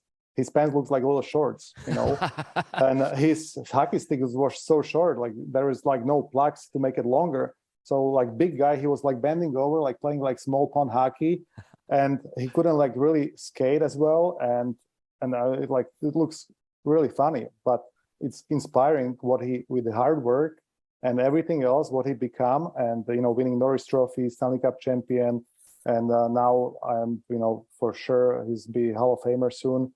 That's inspiring. That's just showing the kids, if you really want, prove something, hard work just bring you totally different levels you can imagine. And also battling the elements of the equipment and like realizing, especially at that time, not being able to have access to like the top stuff. I know some kids would want to quit biz. Like, yeah, it's like it must have been so hard for him, and he just stuck with it. Amazing. Yeah, and I think the biggest turning point for him was when he decided to go to Prague for a little bit, and from Prague he went to Western Hockey League, and all of a sudden in Western Hockey League, they're taking care of him. They found the skates, pants, and everything was bigger. All of a sudden he got comfortable, and he just like took off from that. Can we joke around a little bit? Is there anything in the gym he would do and you'd be like, buddy, fuck off, like enough, like this is just absurd, like you're being a bit of a hardo here, Z? Oh yeah, like yeah, I remember like he was training in a really old wrestler gym because his dad was old wrestler, like really big guy, and he did exercise like maybe 20 exercises. You go like first one, you have to jump, right? Then you do like spins, then you do like different things. So you go like to number 20, and then you got like big ropes, And it's like, oh, so you only go like up and down 5 times, It's like after these 20 times, you go only 5 times up and down. He's like, okay, you do it once, I'll do it 5 times, but just finish it, He's telling me. So me and Gabi go, and I think Gabi after first one, he's like about to be done, and Gabi said like, I'm not doing that. So I'll go probably 2 times, and I said, Z, like these hands, I'm making a living, with these hands, I cannot like do the ropes up and down. It's like, just do it once, Hoss, and then you're gonna be okay, but just finish once. I said, okay, I'll just do it once, and this guy like went up like 5 times, like up and down, and he's like pipes and everything. I was like, how he does it, right? You're like, Z, I'm not my dad. I actually need my mitts to do stuff on the ice. Exactly. Hey, so that 01-02 season, I believe, and correct me if I'm wrong, there was kind of a holdout on your end, and you weren't getting the deal you wanted. And what I was curious about was it says you played games for Trenčín that season. Were you not signed with Ottawa and decided to play some games pro home in Slovakia before you signed your deal? Yeah, we were holding out. I think with Big Z, we were holding out at the same time. So, but it's risky to play those games, though. Yeah, it is. But we need to stay like in a shape in case we agree. So we definitely, I think our agent got us some insurance, and we start playing some games. Not too many. I think the contract was signed pretty quickly after we played a few games. But that was nice to play for the home team. I enjoyed time with the Big Z, and it was funny when the other opponents saw him, on the blue line. You can tell like how scared the other, kids were when they see Big Z just on the blue line, patrolling the blue line. What's his sense of humor like? Like, what is he watching The Big Bang Theory, or is he an office guy? He is a really smart guy, and but he like to have a little fun. I know how to make him laugh, and he laugh, like little jokes here and there. But soon as he's jump on the ice, like there is no jokes for him. There's like only hockey and play for the team and do the best. So he's a little bit different. I like to have fun also on the ice. Joke around sometimes with the guys I play against, right? But him, like there is no chance. No tummy sticks we call it tummy sticks on here. When guys are at the face off and they're like tapping each other's shin pads and joking around. Tummy sticks? Like, tummy sticks. Yeah. We're like, no, keep those conversations for after the game. No more tummy sticks. Oh yeah, not with him. Definitely doesn't work that way. Marian, you mentioned Alexei Yashin a few minutes ago. He seems like kind of a mysterious guy that people didn't really know about. What was he like behind closed doors on the same team with him? Yash was super talented Russian guy, with the size, unbelievable shot, and really nice guy. I enjoyed the short period of time with him, have him on a team, and obviously I think when Yash was holding out a couple times, I think people get a little bit, tired of it, and after he got traded to Islanders. But I saw him, I think, one time in the Bahamas, and he's playing blackjack, he's having fun, waving me. He's like, "Hey, Hoss, come to the table, let's have a drink." So he definitely enjoyed the life, and I think in Russia he's doing pretty well. Well, I didn't know if you knew or could fill us in, but when he went back to Russia after 07, he was still lighting up the NHL. Was he just kind of sick of playing over here? Do you know? I would be lying, but I don't know. But you're right. Yeah. I think he was super talented. He was fun to watch when he put his game on. Oh, it was like, wow! The wristers and the snapshots, amazing. He had super talent. They had higher limit blackjack over in Russia where you wanted to fucking hit the tables over there. So we talked about how you had the evolution of your defensive game when you got to Detroit. Who do you think was most impactful when you finally started clicking offensively in the NHL? Who was it? Your line mates that helped you out? Who specifically helped you find that next level? Well, I was lucky because in each team, I think I had really strong offensive players with me. And, you name the team, we had I started lots of years in Ottawa. I played with Radek Bonk and Marty Havlat, Daniel Alfredson, and they were just fun bunch. We play responsible defensively for Jacques Martin in Ottawa, but also we had fun offensively, and there was just great times.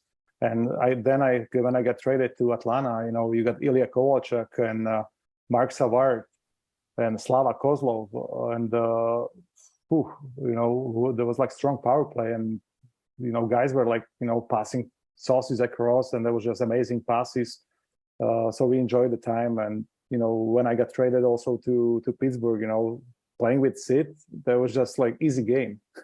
there was just, we clicked. I think it took us a little bit because he was hurt, then I got hurt, but I think towards the end of the season we find out how to play with each other, and so with Sid, it was easy to get the points with him. Wait, isn't there a story on how they finally started clicking? There is. No, you know what I remember, a Pittsburgh story I remember is after, I think the first round when we your 1 year in Pitt or your half year, we went to the finals. I think me, you, and Hal Gill went out after the first round, where in your mind, I don't think you played that well. I think everyone else was the guy was amazing, but you weren't up to your standards, and we got wrecked. And then the next 3 rounds, you just lit it up. I think you had over 20 points in the playoffs. I don't know. You remember we went to Mario's and caught a buzz? Yeah, I remember after each round we went, because I was this is fun, we're winning, we go out after the rounds, right? And we won in 4 games, 5 games, 5 games. So we always had 7 days till the next round started, and we'd all catch one night. You remember really well because there was Hal Gill. He was living, I think, in my building. Yeah. And you showed us obviously where to go because we were traded from different places, and there was great times. What was the other one? Wasn't there one with they weren't playing well as a team? There was a bit of a losing streak. Was that in Chicago? Yeah, that was from Scott Darling. He mentioned it. Okay, he said there was a bit of a losing streak in Chicago. Yeah, so we sometimes we like to dig up a little dirt on the guests we have on, and apparently that's all right.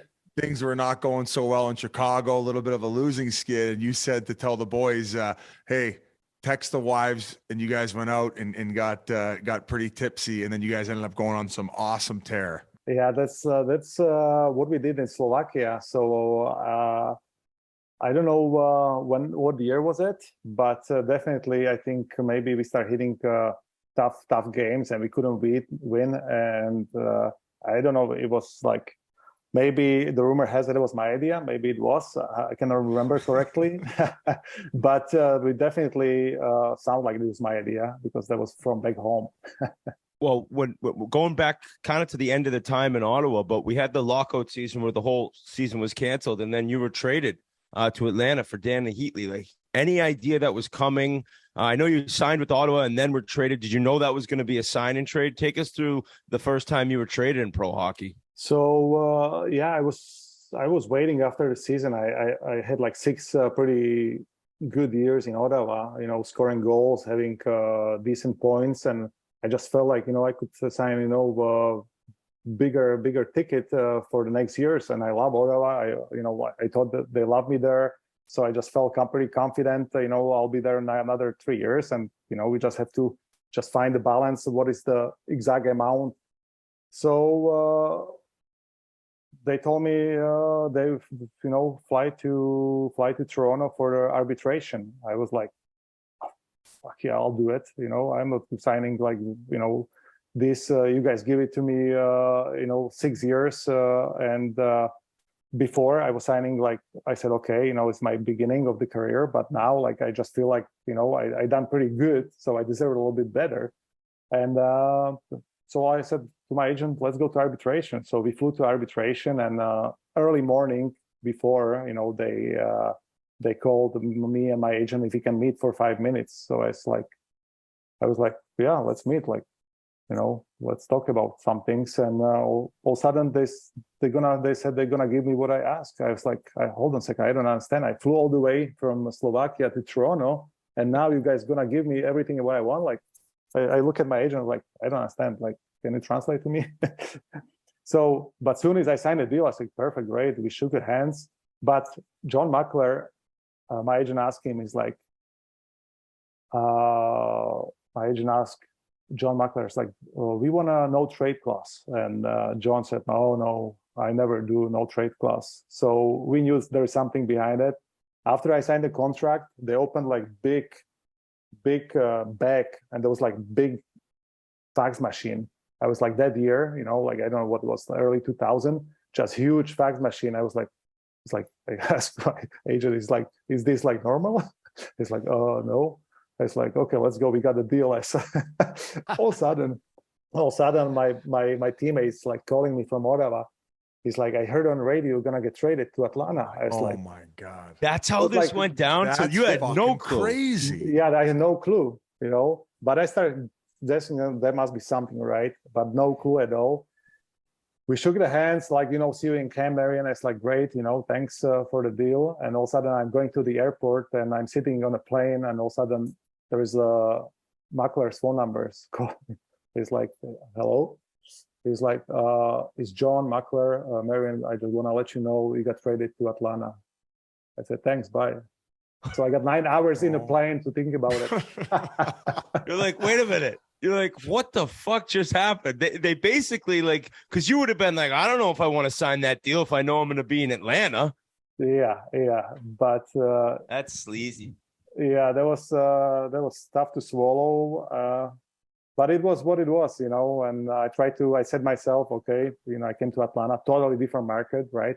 From Canadian city, everything about hockey. You come to Atlanta, and I was like, wow, like, this is different, you know. There's like lots of cool things I like about Atlanta, but lots of things different hockey-wise. There's like, you don't know there is a game, right? Because there is like, life in the city is totally different. When it's game in a Canadian city, everybody knows that. So it took me a while to adjust, but after I said, okay, just focus on your game, don't worry about the surroundings, and just be best you can be. Well, your first 2 years there were your 2 most successful years offensively. And I know maybe the team didn't have a lot of success, but it seemed like you mentioned those offensive players you got to play with. So that was some of the funnest hockey you've ever played. Yeah, there was talented team. We only made playoff one time. Out of my 2 years, because third one I was traded to Pittsburgh. So one time we got really close, but second times we made the playoff. First time and last time in Ottawa history. And you know, Bob Hartley was tough coach, but you know, he loved me, so he played me tons, and he knew he can rely on me. And you know, I didn't care how he was, because he let me play, and I tried to make the best out of it. Marian, what did you know about Atlanta when you got traded there? Anything at all? Yeah, not much. Not much. There was like obviously the weather was nicer. That's what I knew, and not many people went to the games. Obviously, when you play Atlanta before against them, there was like the crowd wasn't as strong, but I think when we start winning games and we draw more people in the crowd, and I think that was better. But I went to the NFL, I went to the basketball games. All of a sudden, you could go to baseball games. The city was so big, unbelievable restaurants. So the Caesars just open, and you could explore way more than in a smaller, Canadian city. A little better than Moxie's in Canada. Yeah. I love Canada. I love Ottawa, Yeah, but definitely, Atlanta just open your eyes, and a huge American city. Did you like your time there? It took me a little bit to adjust, but after I started finding out like different places, I started loving it. And my first year, I right away bought a house in the suburbs by practice rink. But I didn't realize when I got traded, everything happened so quickly. The season started soon, so I bought a house by where all the families with the kids live. And second year, I bought a different place because I just felt like there was like less driving, and that was way better. I was more in the city. I was more enjoying the city life. And then we sold the house and stayed there in Buckhead area. Little fun fact for you. You were traded for Kobe Armstrong, a guy we're starting a new podcast with called Chiclets, Etc. So all of a sudden you go from Atlanta to Pittsburgh, and you guys go on a run, and you mentioned playing with Crosby. So ideal situation for you, and probably the first opportunity in your career where you really felt like you had the opportunity to win a Stanley Cup.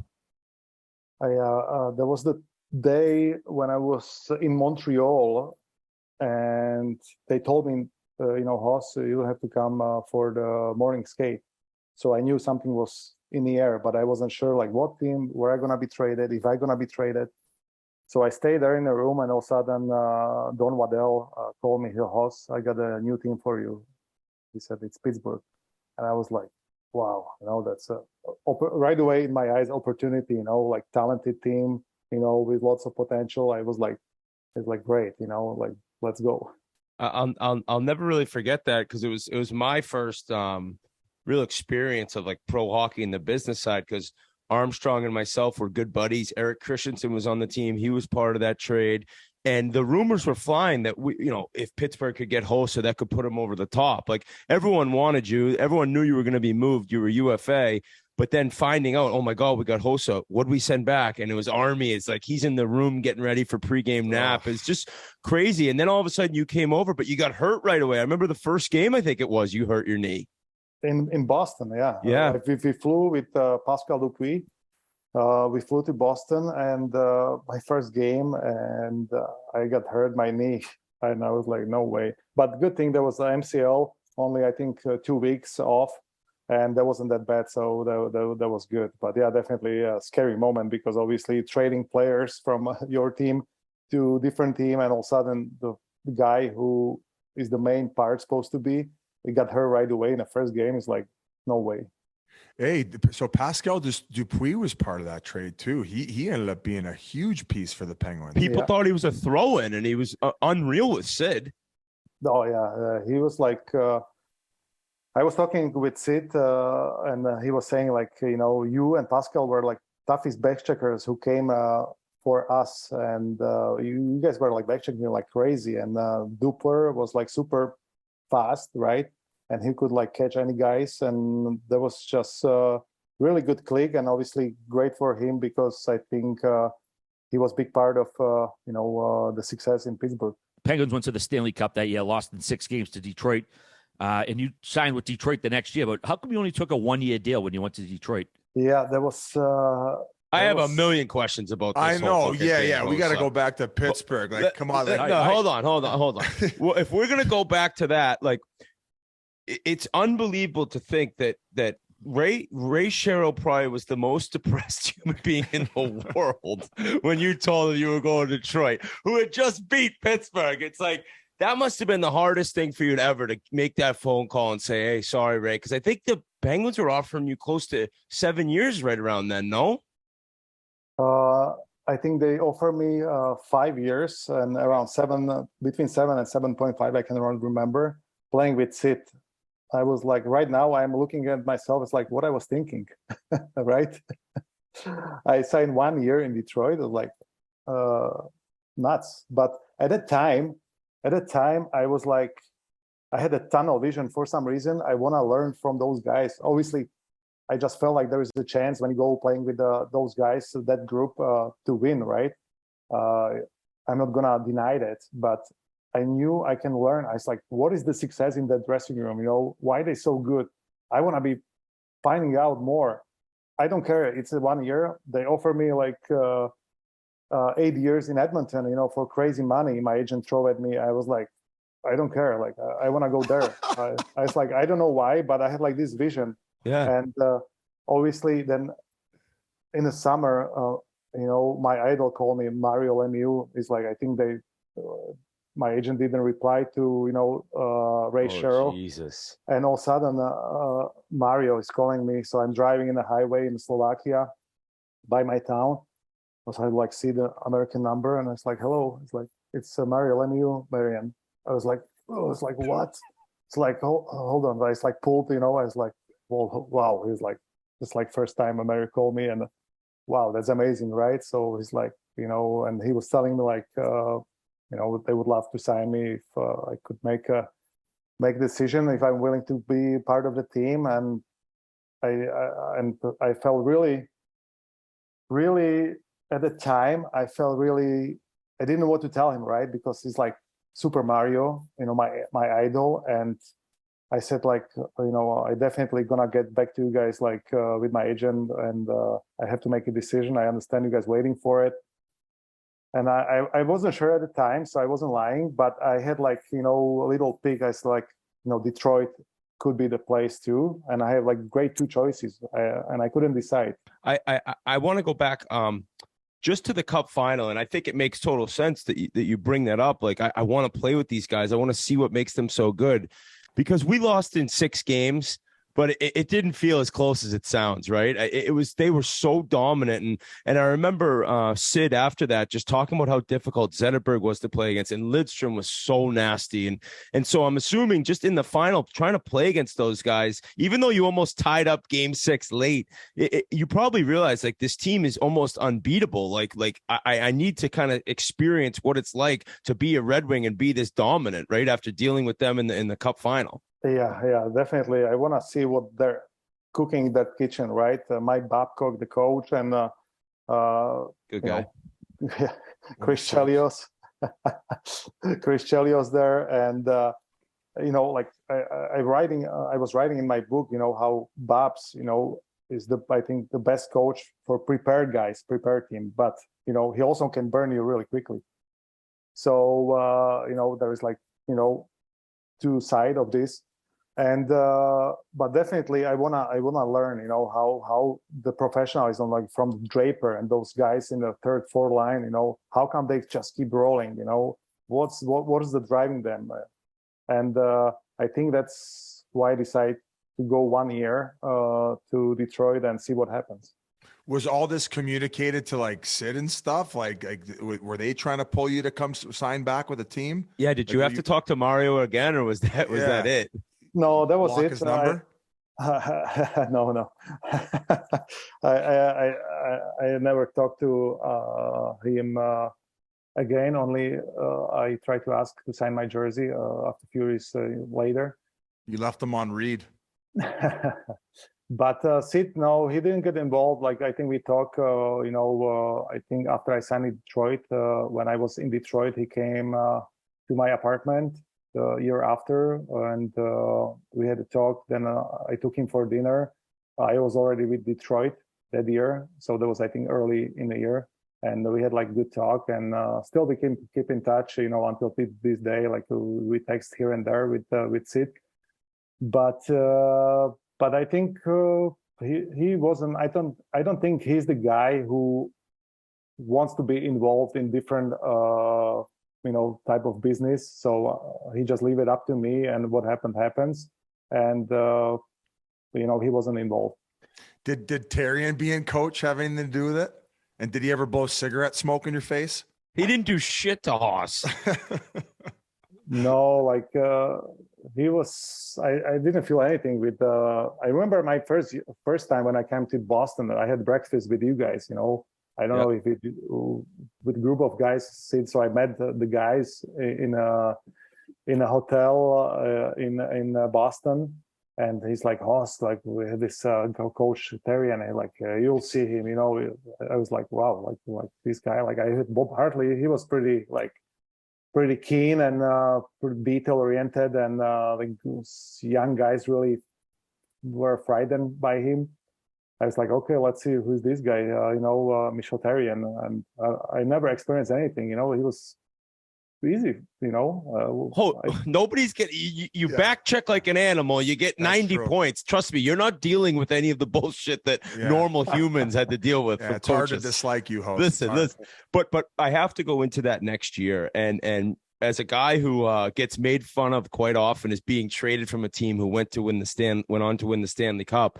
There was one other person, and it was you that it was tougher for. Like, and thankfully you end up getting 3, but I can't imagine your mental state after losing that Game 7. And Danny Cleary told me that Detroit team was better than the team that won the year before. It must have been so heartbreaking for you to leave Pitt and then go through that. Well, you know, I would never imagine in any dreams these two teams meet again in the final, right? What's the chances? And I know you didn't want to see Pitt. It's like anyone but them, right? It just creates storylines. And obviously, you know, we win, we go to finals, and we're waiting. I believe we were waiting, and all of a sudden, like Pitt beat somebody, and they went to the finals. Always like all of a sudden, you know, all the media attention is like, here we come, you know, like guy who signed to Detroit from Pittsburgh. And we started well. We started like we were up 2-0, and you know, the series were similar than the year before, right? 2-0. But I think that Pittsburgh team were more experienced. You know, they learned from the loss before, and you know, they got mentally, I think, stronger. And we couldn't beat them in their building. They were like so tough. I mean, obviously, I had an unbelievable year that year in Detroit, but that final, I got like tight, right? Because mentally, you had like right? Mentally, you try to get loose, you try to prepare, you try to block everything, but you just, you know, some games were better than others, but you just weren't yourself as you were before. And you could felt it, right? You mentioned the reasons as to why you were leaving. Did you like get everything you wanted out of your experience in Detroit though? Like, do you think it ultimately put you to that next level despite leaving Pittsburgh and them having the success that season? You meant when I left? Like just Detroit? From like what it would take to be a winner and to get to that next level. Like you went and spent that year with the Detroit group. Like, did you get everything that you wanted out of it as to why you left Pittsburgh? You left Pittsburgh to try to achieve that and learn all those things about what it was like to be a champion. Yeah. Even I didn't win. You know, there was like toughest summer for myself in my career. Even I had unbelievable year that year. You know, I think I was like still am the last player who scored 40 goals for Detroit since then. I don't think there's anybody else after me. So, you know, the year obviously playing with Datsuk, you know, it was amazing too. It was way easier. But even I didn't win that year Stanley Cup. I was the closest you can get Game 7 by 1 goal. It's like you cannot get closest, right? Closer. So what I try to say is, even I didn't win, I still learn what I need to be learned from those players, and you know, that put me to be better player for the future years to come. And trust me, that summer was devastating. I feel you know, I heard on my name funny jokes, you know, this and that. And after the time, I was like, okay, like this is either gonna break you or make you stronger. And you know, I want to do the second part. So I just blog everything. I just focus. I train as hard as possible that summer, and I didn't listen to anybody. And when somebody joke, I kind of laugh with them. You know, it's like whatever. You know, like you guys funny. So I just went and trained harder, and I knew I'm gonna be free agent again, right? So somebody gonna sign me, somebody gonna expect, the best out of me, and I need to be prepared. So don't worry what happened. You cannot return, and just try to be better. So you got a new deal coming, Marian. Wasn't going to be a 1-year deal this time. You got a 12-year, $63 million deal with Chicago. What were your first impressions when you got there, the locker room? How are you feeling? Front load that bitch too, eh, Marian? I want that signing bonus. I want it all in the first 2 years, man. Yeah, so there was another summer, and I knew as a free agent I got a chance. Obviously, I knew it's not gonna be Detroit after saying they signed Swedish players like Zetterberg and Franzen, and so I knew I have to look somewhere else, and the option was either few teams, and best of it for me. I like to be part of original 6 teams. I saw it in Detroit. I said Chicago could be pretty similar, young, fun group of guys, and great coaching staff. And I was really looking forward to be part of that group. And we signed great city, original 6, future, and security. So perfect. Edmonton still offered 10 years, 230 million. You're like, I'm set. Did you guys play Chicago that season prior in Detroit on the run to the Cup? Yeah, we beat them in conference finals. Yeah, so you saw they were coming. Yeah, I think there was 4-2. We beat them 4-2 or 4-1. But you could tell they got some good team coming up, and they were like super young that time when we beat them. But you could tell the talented team. Third time was a charm fight as far as the Stanley Cup. You went to 3 in a row with 3 different teams. When Patty Kane scored that goal in Game 6, did you see it go in? Did you know it went in, or were you confused like everybody else? I was confused. From my angle, that was impossible to see. From my angle, so I just felt like the puck just disappeared, and there is like no way it could be a regular goal. But everybody jumped, like half a board, I think, jumped on the ice. But there was, I think, only like Patrick Kane saw that was in, and maybe some other guy who was at the same angle who saw the puck was going in, but everybody else was guessing. And my reaction, I don't know if you guys knew, but I was like hanging on a board. One leg was on the ice, one leg was on the bench, and I was like struggling what to do. I was like, celebrate it. I don't want to celebrate too early, right? I lost already 2 cups on the row. It's like I'm gonna, I want to make sure. So what I did, guys were start celebrating on the bench on the ice, and I went straight to the referee. I asked them, it's like, guys, can you tell me, was the puck really in? And he's like, we're checking on it, host, but we believe it's in. I was like, yeah, it is in. I was like, so soon as that monkey off my back, I start flying.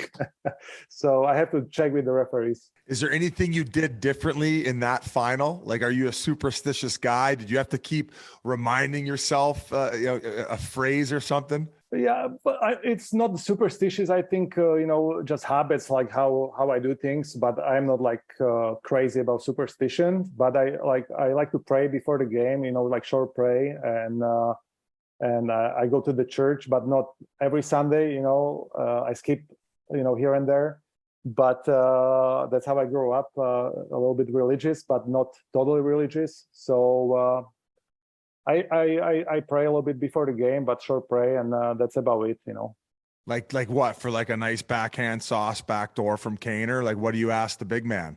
Like anything specific? Actually, I pray, the legs? To stay healthy, to win the game, and if I get lucky to score some big goal. There you go. Yeah. All right. Fuck, maybe I should have prayed more, Whit. Oh, yeah, I'm sure that would have done a lot, dude. Had you ever seen a city party to that extent, Chicago, when you won that first cup? Did you ever see anything like that before? No, obviously it was my first experience, and super young team. So I think for those guys, young guys, they were like in the league, maybe some of them like first, second year, and it's like, this is great, this is easy, right? And me winning in the third final, finally, I was exhausted, but that was, I think, way funner for me to experience that win than anybody else. And I think the guys knew it. That's why Johnny Taves give me the cup as a first guy.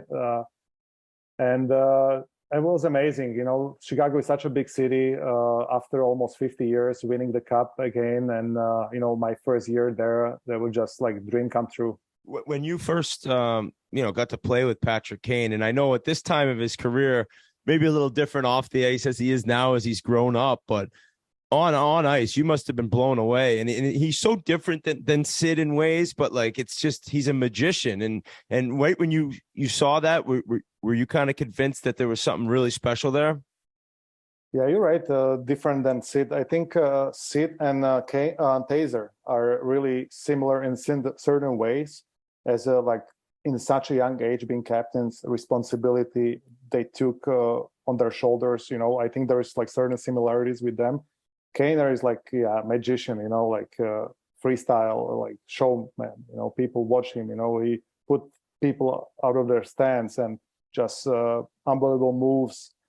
Crazy goals, and just fun to watch, and definitely a fun guy to be part of it. You know, I think he had lots of fun in the early age. Then I think I watched him how he mature to be unbelievable person, great dad, and right now, obviously, you know, he won everything pretty much what he could win, and he's still going full cylinders. There's one teammate I'm going to ask an obligatory question about Big Buff, Dustin Byfuglien. What's one of the funny stories you had hanging around him? Everybody loved that guy. Oh yeah, he was amazing. He was a force.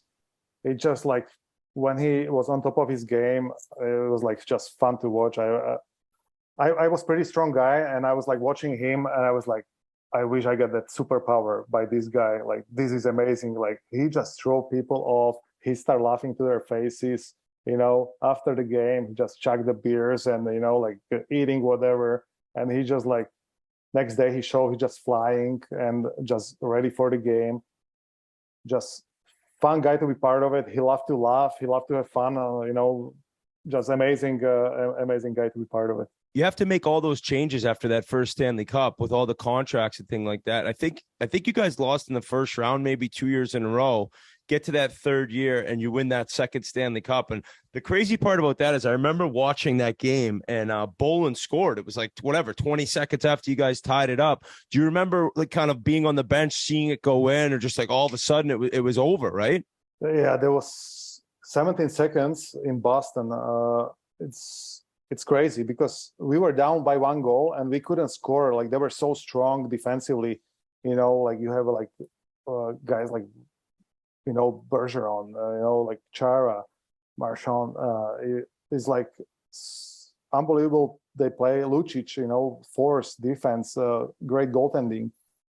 And we were like, man, like we cannot score. And all of a sudden, you know, we pulled the goalie last minute. We pulled the goalie and Brian Bickle scored tying goal and whole bench jump, right? So Q just putting 4 line there. Boland, Frolik, and those guys, and you know we're still celebrating. It's like perfect overtime, yeah, right. Like we are back in the game, awesome. And before I'm spraying water in my face, you know, in the bench, all of a sudden before I sit down, there is another goal. I was like, what the fuck just happened? Like it's like I was like, we're gonna be Stanley Cup champions, you know? It's like what the hell are going on? Like this is amazing. I think that's something you have to be there to experience it. Even people like in front of the TVs, they after the 1 goal maybe or before they took a piss, they came back. There was like 2 goals. They thought something is broken on the TV because there is like there can be right in 17 seconds change the game, right? So like there was just unbelievable feeling to win the game that way and win a championship in Boston. That was payback for all the bullshit you had to experience with the two finals and losing, man. It's just the feng shui, the what do you call it? The yin and the yang, brother. Yeah. That's I just always feel like if you work hard, if you focus, and you know you're a good person, good things happen to you eventually. Not all the time, but you know, you just have to keep working. You bring your best, and good things will happen. And you know that was the key there too. I was going to go back 1 year. I want to say you guys won it. Then the next year is when the Coyotes beat you in the first round. And I was part of that series. And there was a massive moment that kind of shook the airways really, was when Raffi Torres hit you and got a 25-game suspension, which at that time it felt like basically life in prison. How did you feel about the hit after all said and done? And like, what did it do to you? Because I know it knocked you out of the series. I never get, in my 20 years career, I never been hit harder because I wasn't expecting it. My vision is pretty good. You know, I look, when I have a battle, I kind of look one eye if somebody's coming. But I just passed the puck and I turned around. All of a sudden, like the buzz was coming and I wasn't expecting it. And there was heavy hit. And I should be more aware because, you know, when he's on the ice and you guys had like pretty tough team, tough guys buzzing around, great skaters like yourself. And I kind of, you don't need that nose. He was wheeling someone in the crowd. He was Pinocchio over here. Yeah, keep going. Yeah, but no, seriously. So I maybe should be like aware of it more, but I swear to God, I think that was a little bit late. And when I turned around, I thought I was going to go to the bench. All of a sudden, like the hit came and I was out. And it took me a while, you know, to get back to normal. I don't remember much. I remember like after my doctor asked me like, if your family is here, I was going to the ambulance. He telling me, you know, a few days later, what happened? It's like, you remember when I was talking to you? I was like, when? You know, you told me your family's here and they flew like a couple days ago to Slovakia and you were here by yourself. I was like, yeah, they're here. And I had like no idea, right? I was out of it. Marian, I just want to go back to the 2013 series again, the 17 seconds. After you guys tied it, were you surprised that the Bruins didn't use their timeout right there to settle down because you guys were all over them? Good question. I never thought about it. Yeah, it's tough. You know, tough to say. You know, they maybe could use the timeout, but I never thought about it. Tell you the truth. I think it's probably going to be really special for you. I think it's November 20th, under a month away, in which you're going to have your jersey retired, right? By the Blackhawks, the 8th person in Blackhawks history have their jersey retired. How cool is it for you to be able to go back and experience that night? And you must not have some nerves, but some excitement leading up to it. Yeah, it's when Rocky Words told me, you know, what they want to do. It was amazing because we had some type of deal, you know, gentleman's agreement. When I agreed to trade my deal to Arizona, you know, I told them like, okay, I'll do it for you guys because, you know, I love it here. My daughter was born here. We had the success here. And obviously I'm not going to play anymore because my skin condition, but, you know, when my contract finished, I want to sign with you guys. And I thought he's going to tell me that, like, you know, we want to sign you for one day, you know, come over, we do ceremony. So you sign the deal. Great. And after, when he told me also what I want to do, the jersey retirement, I started like having goosebumps on my body. I was like, wow, that's something, right? In original 6 teams, United Center, there is only 7 guys in the history. I'll be the 8th. That's just amazing. And I'm just really humble about it and just thrilled and looking forward to it. You also have a book coming out on November 8th, Marian Hossa, My Journey from Trenton to the Hall of Fame. It's available at Amazon and Triumph Books. Can't wait to read that one. And there it is right there. Oh, Hoss, how many pictures you take to get that one that worked for the front there, the cover shot? Quite a few. You know, I'm not the model, so it took me a while. Did you get the wit spray tan for it? The body edition. Hey, keep in mind too, you also have to do a jersey retirement night for the Coyotes because of the trade. So I don't know if they told you about that. It's a package deal, buddy. We got to sell some tickets, buddy. We'll see you in somebody Arizona. Asked me if I have a Arizona jersey, if they give me jersey, you know, somebody asked me that. And I went to my brother's apartment. I had like his jerseys. Obviously, he played in Arizona '81. I was like, what is my jersey doing on your wall? You want me to sign it? He started laughing. Hey, I got kind of one last thing. Did you know throughout your entire career that you'd end up retiring and moving back to Slovakia, or did you ever consider living in the States? How did that decision come about? I think mostly times we knew we want to go back home, but there was like a little hesitation for my wife last year. And I was really surprised because she was the one, like really, she wants to go home after, like she loved USA, you know, we had a great time in every city we've been together. You know, she had great friends, but we knew kind of all families back home, so we're gonna eventually return home. And she shocked me one time. She's like, like, did you ever think about it? Like, what would it be if the kids like go to school, college, in the US? And so I was like, wow, like you surprised me by this question. And, I was like, most likely we're gonna go home, but we start talking about it. And there was a little bit last year in the air. Maybe we stay, maybe we go, but at the end of the day, we kind of knew we're gonna probably go home. Got a little bit of confession, Biz. After you guys lost the cup in 08 in Pittsburgh, I was actually at that game, and I snuck down below to sneak into the Detroit locker room. But before that, I highly doubt you remember. I walked right by you, and I had a Bruins hat on, and I knew you were a free agent, so I pointed at the hat like right after you lose the cup. Right, oh my! I was like, God. and you fucking asshole! Like, who's this idiot? Like, I literally, he almost just tied the game up, and he was gonna with a fucking hamburger. He was gonna, and then I'm like. He was gonna, and then he's like, you know what? Fuck that. I ain't going to Boston.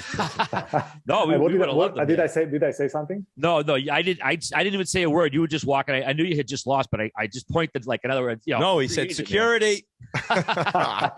Yeah, hit the emergency button there. Before we get to our last question here, a message from our sponsor, Chevy.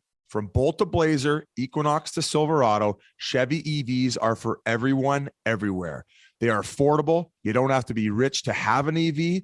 All-star capability on a rookie's budget with enough space for the whole team to be comfortable.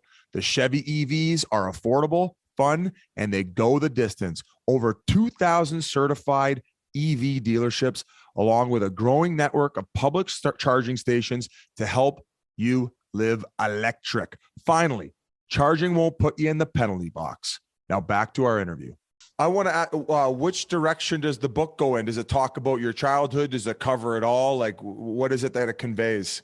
Yeah, so basically the book, my journey from Trenchin, which is my hometown, to Hall of Fame, just talking about, obviously, two losses, how it made me stronger.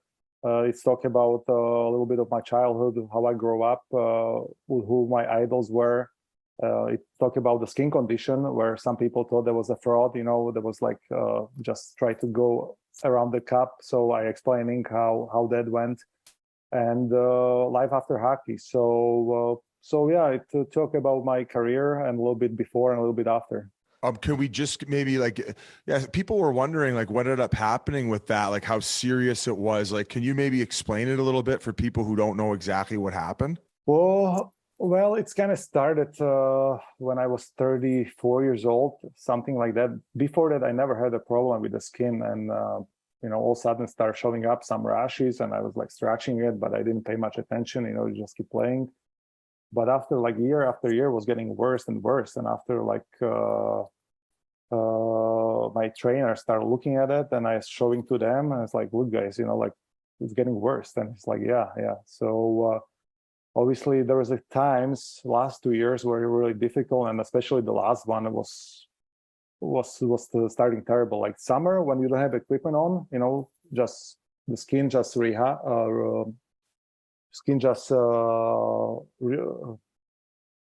I forget the words in English. Yeah, pretty much. And it's back to normal, right? But soon as you hit the equipment, you start sweating underneath that equipment. You start playing games, back-to-back games, practices, and there is no time for the skin to kind of relax and kind of heal. And you're playing so many minutes, back-to-back games, practices. And last year, I went to play for the Team Europe in the World Cup in Toronto. Totally different group of trainers, coaches, and everybody. I came clean, smiling, again, and we start playing games. And all of a sudden, I came to the rink and had like blisters all over me, and the trainers look at me, it's like, Hoss, what's that? I was like, well, it's getting worse, guys. And that was September, right? During the World Cup. And I taking picture of it to my trainers. We're going to the finals. We beat Sweden, and I'm leaking. A guy's going to the dinner, and I put the jeans on, right?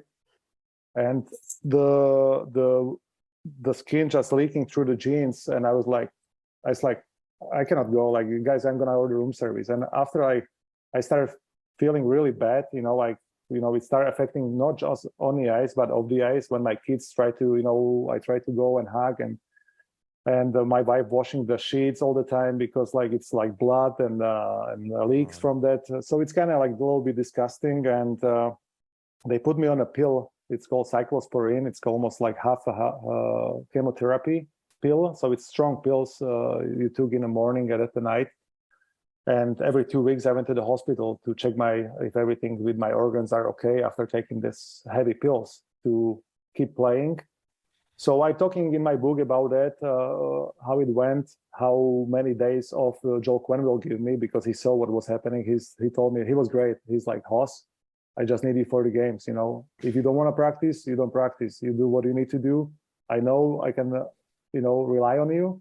You go to gym, you don't have to come to the practices, you do whatever you want. You can't prepare for the games. So that was my last year. I didn't barely practice. I just went to the games. It sucks because, it probably cut, a couple more years off an amazing career, buddy, but everything you accomplished, like we appreciate you coming on. And I just wanted to basically pump your tires. And there was twice in the pod where I remember the word that you were going to use. So it seems like we would have been great line mates. Yeah.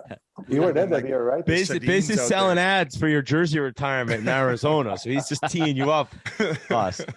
But hey, seriously, maybe man. we get you for half a year with the Desert Dogs in the new rink. Maybe. I'll come back too.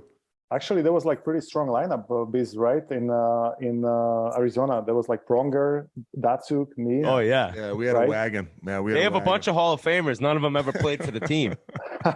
But no, Hoss, we just we can't thank you enough, dude. It was an amazing career. It was a pleasure and an honor playing with you, man. And we appreciate you joining the show. So good luck with everything. Have fun in Chicago at the jersey retirement. Thanks, guys, for having me. There was lots of fun, and I'll be cheering for you guys, and it's fun to watch. Buy the man's book, folks. So we appreciate it. That interview was also brought to you by Blue Nile. Whether you're looking to pop the question, have a milestone to celebrate, or want to let your love sparkle, Blue Nile can help make your celebrations even more memorable. As the original online jeweler, Blue Nile offers the largest selection of independently graded diamonds in pieces priced significantly below traditional retailers. Blue Nile has helped millions of couples create their perfect engagement ring. Their easy online tools let you choose the diamond shape, size, and clarity, as well as setting. And Blue Nile's bench jewels will then help you handcraft her perfect, one-of-a-kind engagement ring. Looking for a piece of fine jewelry to commemorate a special milestone, but still having trouble? Blue Nile has jewelry experts on hand 24/7, available via phone or chat to help you find a memorable gift at every budget. Shop stress-free with Blue Nile's 100% satisfaction guarantee, and all Blue Nile orders are insured and shipped for free in discreet packaging. They also offer overnight shipping if you're in a rush. Guys, gals, I've raved about my orders plenty of times. My wife's diamond bracelet, diamond earrings. She's got the tennis bracelet, gorgeous stuff. I had no problems. The service was unreal. It'll be unreal for you as well. So make your moment sparkle with Blue Nile. Go to BlueNile.com and use the code Chiclets to save $50 on your purchase of $500 or more. That's BlueNile.com, code Chiclets to save $50 on your purchase of $500 or more. BlueNile.com, code Chiclets. Man, huge thanks once again to Marian Hossa. Again, an honor to interview a guy like that. So hopefully everybody enjoyed it. But back to the show here. We got the Boston Bruins. Biz, we got to talk about them again. They are on fire. They remain red hot. Marchand come back, picked up where he left off. They're 8-1, leads the NHL. Marchand's first game back, 2 goals and an assist versus Detroit, the game I went to. How about Pasta? 7 goals, 10 assists, good for second in scoring behind Connor McDavid. B's got goals from 12 forwards. Everyone's contributing. Linus Ullmark, 6-0, a 1.70 goals against, 9.45 save percentage, a shutout.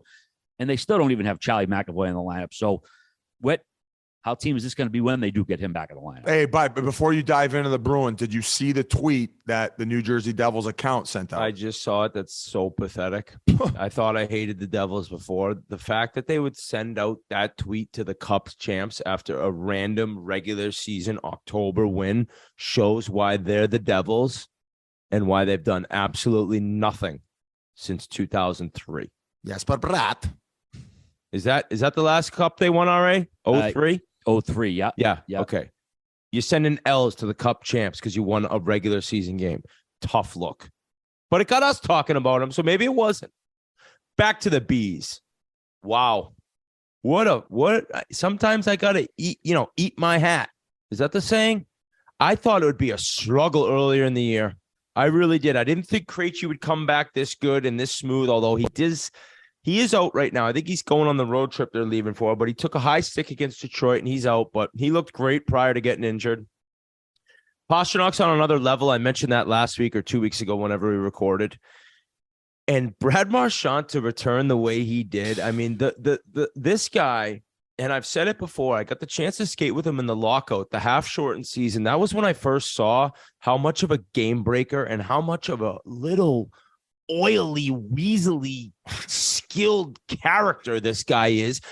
If he goes in the corner with 3 opponents somehow, every time he leaves the corner with the puck and the 3 opponents standing on the glass. And we talked a long time about missing him and missing McAvoy, and they were able to really hold down the fort till Marchand came back, which, by the way, is a month early. Now, I think they said Thanksgiving. You're going to probably overstate that. You're probably always going to give it a little longer than usual when it comes to telling the fans, because then if he comes back earlier, it's a good look for him. It's a good look for the training staff. It's just kind of what they do. He came back. I thought there might be a little rust. He could have had 7 points. I watched the whole game. RA was at the game, seeing Newsy Lalonde. RA, he was all over the ice, doing the same Brad Marchand shit that we've seen for such a long time. So to have him back, and I couldn't believe, he mentioned he's been in pain 6 years. And you get double hip surgery, dude, and now you're fully healthy for the first time in a long time, in which those painful years, you've still lit this league up. So who knows what kind of Marchand we're going to get now. Bergeron doesn't age. He's the fountain of youth. What's that area where you can never age, RA? It's in like a movie. Sedona? Well, fountain of youth is like you're thinking Florida, but okay, yeah, that's Heaven's on Deck. Sedona's got the vortex. Marchand, that's this why I look team, so good. I live and the fact that McAvoy's not even back yet, they are Cup contenders. They're Cup contenders. And when you look at what Krejci does, it just look beneath him. Look beneath him in the lineup, and look what guys are able to do playing the third line instead of maybe the second line. And they have depth, and they have roles for each guy that are very specific. You know what your role is on that team, and that's what makes him so good. So Merles, shout out him, talking about Montgomery. And let's not forget, when Montgomery got fired for the issues he had, he was doing a hell of a job in Dallas, boys, right? Yeah. That team looked good. This is an elite coach who the Bruins were lucky enough to get, and it had been long enough since his firing and since his issues were made public for him to be brought and given his second chance. And I think they're very lucky now to have a new voice in that room, because this team isn't going anywhere. They're going to win that division. That was a hell of a breakdown, and I got to eat my hat too, Whit. It was a coin flip between. I knew Pittsburgh was going to make playoffs, although I don't know if we're going to dive into them. They've been struggling. They need us back. And I guess Mike Sullivan snapped in practice. Did he? Yeah. It was between Washington and Boston for me. And I thought Boston, I didn't know if it was going to happen because of all these injuries. And all of a sudden, these guys must be on the juice. Every single one of them back early. He's got Marchand with the bionic hips, but holy fuck, all systems go, man. So I owe the whole fan base an apology, and they've been so kind to me every time I go to Boston. So they are set to make playoffs, and this whole last dance theatrics to kick off the bringing back of Krejci and Bergeron, it's looking good. McAvoy's been cleared for practice too, so you're likely going to see him in games this week. I don't know though. He's on the road trip, but it says he will not play on the road trip. But who knows? Because Marchand came back the night after they said he still wasn't back yet. So you're right. Maybe he is back this trip. But it's a hell of a team that's deep, and the goaltending right now, I think Allmark's been better. You know, I think the buzz around the team, guys feel maybe a little bit looser and able to be a little bit more creative offensively. 100%. And it just opened up. But and with this show's been long-winded, and we apologize for that, even though I know all you guys listening are having fun right now. We gotta at the same time shout out Cassidy, because Vegas is 8-2. They look great. He's changed them defensively, which is what he does. So you don't want to completely dog the ex-coach in looking that he's at a new team and they're lighting it up. Absolutely, man. Sorry, I thought we were going to Vancouver after that. Yeah, Vegas. Where are they? Right here. We don't need to go to Vegas. I just want to throw them out there. They're a hell of a team right now. Only thing we need to do to talk about Vegas is I think they're off to their second best start in franchise history, and all the Eichel haters look like fucking morons. Oh, Did you that see goal in that? overtime. Oh my! He put the team on his back. I'm worried about his back now. He fucked up his neck. He put the team on his back now. Just him and Stone with 1-1 Sunday and that connection and that team. Cassidy has figured out a way to get the team to play better defensively. Yeah, that's what he does.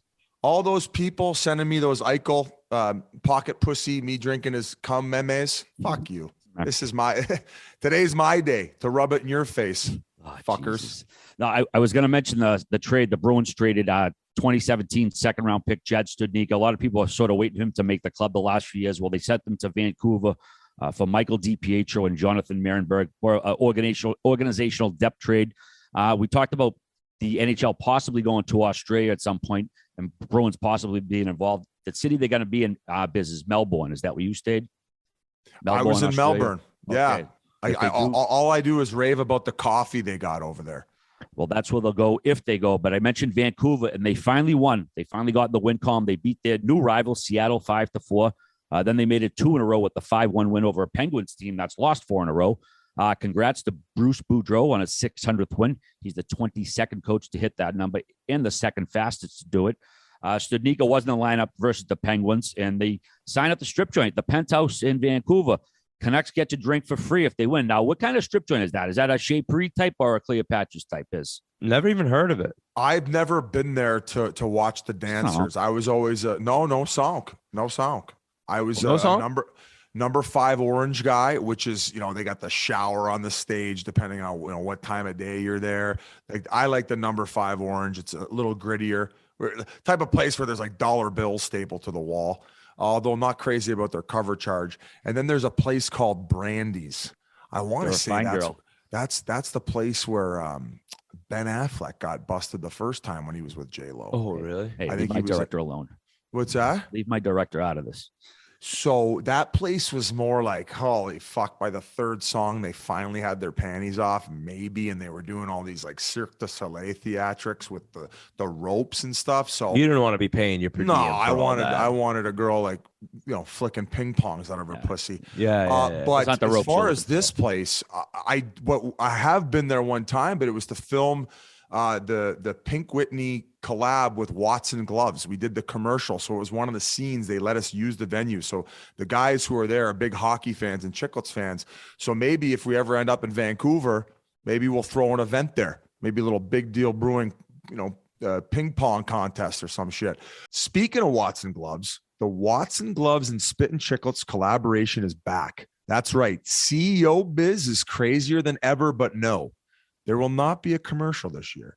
Instead, Watson Gloves is using that money to give back to the hardest working tradesperson around the holidays. That's right. One lucky winner will win a trip for 2 to Boston to watch the outdoor game at Fenway Park and meet the entire Chiclets crew. Visit watsongloves.com and upload a short video describing why you, the most deserving tradesperson, deserves a chance to win the 2 tickets to Boston. Terms and conditions apply. Entries only from US and Canada, excluding Quebec, and you must be the age of 21 plus. The Spittin Chiclets Watson Glove collaboration is also now available for sale on Barstool Sports stores with the addition of the new Pink Whitney Winter Glove. That's right. Watson Gloves wants to treat all you tradespeople, so let's get rocking. But going back to the Canucks, they got I felt that the after hours with Rutherford was a big organizational pee-pee whack, and it seems like things have turned around.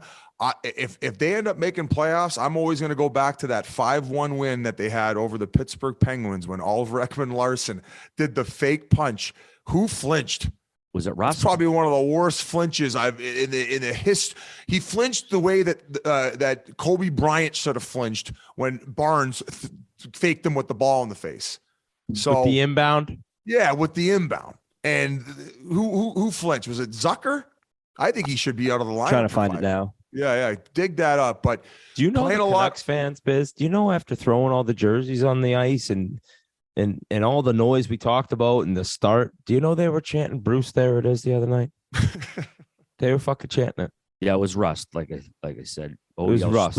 Oh, you did have it all right. My apologies, buddy. Okay, Look guys, at no you, problem. buddy. You're on the online stuff today. So You're all Russ over gets it. a 1-game scratch for the flinch. I mean, check the should be game. two Though. for Check the flinching. tapes. You tell me.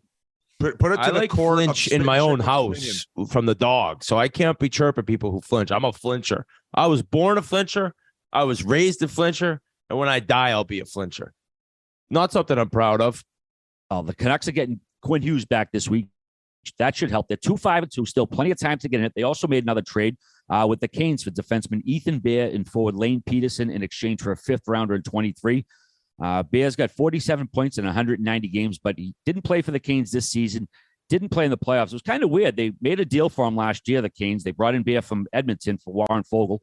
Gave him a 1-year, $2.2 million deal. He started on the top pair with Slavin. Got COVID. Came back on the third pair. Played some special teams. Scratched the playoffs. Wasn't playing this year. Now they trade him to Vancouver. Just, sort of an odd series of events, right, Biz? Not typical. You know what might have turned things around was the visit from the fan at the pumpkin patch. Maybe the power play pointers that he gave JT Miller worked. Grinelli, can you check Cameo to see if Bruce has reactivated his account after the chance the other night? If he has, he might be the most money-hungry coach in the NHL because the fact it was shut, tell me it's on again. It is still temporarily unavailable, but it does win a say couple more, he's temporarily. back. It does say temporarily. Wait, was it different before? No, before it was just it has been temporary disabled, but that I canceled my account. Like this I guy's felt coming like it back. went from disabled to just temporarily. Now it's like the next move is like 2 more wins. Even if they get like 3 of the next 4 points, I think it's going to be reactivated. So we're hoping because I'd love one to and maybe we can get him on the pod. So I would still say at this point right now, the hot seat is not as hot, but it's still very, very much at a boiling temperature. Can you believe John Tortorella had something to say about analytics, Biz? He said, quote, "I think most analytics are trash. I believe in the eye test and the stomach." Yes, but that could be Spittin' Chiclets' own logo. I guess good news for me is the New Jersey Devils fans will be attacking him online for the next couple of days, sending him all these charts and things. So I would say that I respect John Tortorella's opinion on hockey, and I would have to agree and lean heavily towards in his favor. Now, do they have their purpose? Sure.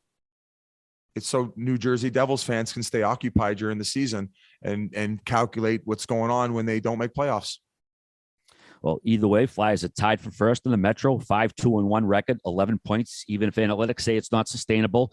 And they're doing it with no Couturier, Ellis, or Atkinson. And Coots is going to be out 3 to 4 months with back surgery. So will they regress to the mean, or will Carter Hart keep them afloat? We'll see what happens there. But what happened with Hazy? He had to take a seat on Millionaires Row.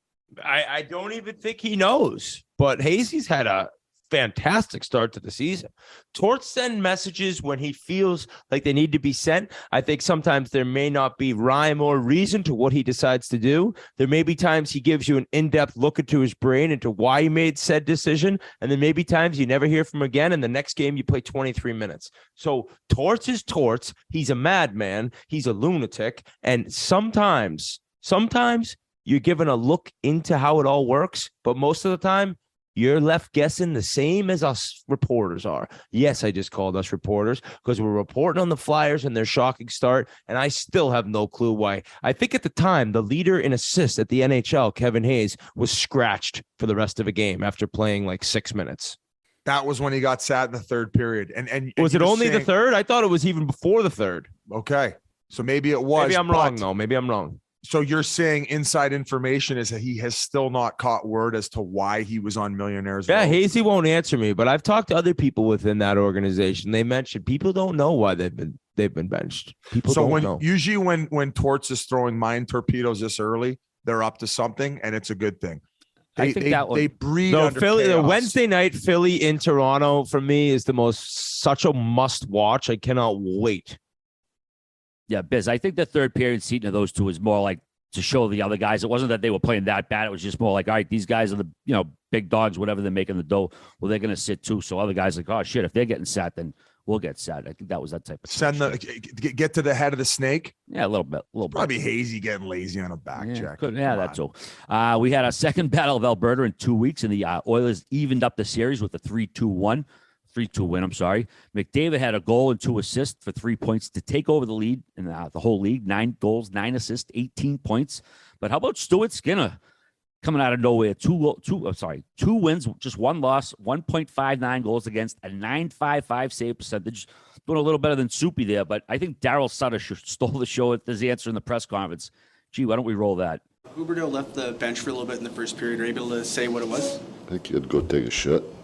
I mean, I've never heard that before. Have you guys? From him or anyone? No, I thought Whit was going to talk about his Oilers there and inflate their numbers and just give them the double barrel, put the mascara on, and the Oilers are sick. Town. And what's amazing about the Oilers, we got hometown hero Stuart Skinner stealing the job from Jack Campbell. And you know what's great about a person like Jack Campbell? Like when I think of him, I think of a cat owner. I think of a guy he's out for the team. He's out for what's best, and he knows. He's the big signing. He's the big free agent. But right now, Stuart Skinner and his numbers are leading the Oilers to just crushing teams. The Oilers, McDavid has, I think, 9 goals or 8 goals in 9 games. He's got 18 points in 999. They are exactly where I need them to be. They are the most guaranteed in the playoffs, probably win their division, if not finish second. Enormous win on the road. Enormous win against Calgary and the Scumbags. And Calgary outplayed them. They outshot them. But what happened? Who did I mention that the Leafs miss? Hyman. Hyman is such a big part of the Oilers because he does the dirty work. He does the grunt work. He does the stuff that not many people want to do. And he's got 2 of the most talented players. Yeah, like go to the top of the crease and just get backdoor tap-ins from McDavid. I got McDavid scoring hat tricks in Chicago, making people look foolish. I tweeted out, what's the Chicago defenseman doing on the 3rd goal going out? I think it was Jake McCabe. I guess what are you supposed to do? You're going to sit back and let him rip it? He's embarrassing people constantly. But the fact that Stuart Skinner is the guy right now, that only makes me more confident in this team, because if it turns out to be Jack Campbell is the starter, is the guy, well, look who we have as the backup. It's not even a backup anymore. It's a 1A and a 1AA or a 1B. I don't know how you'd use that term.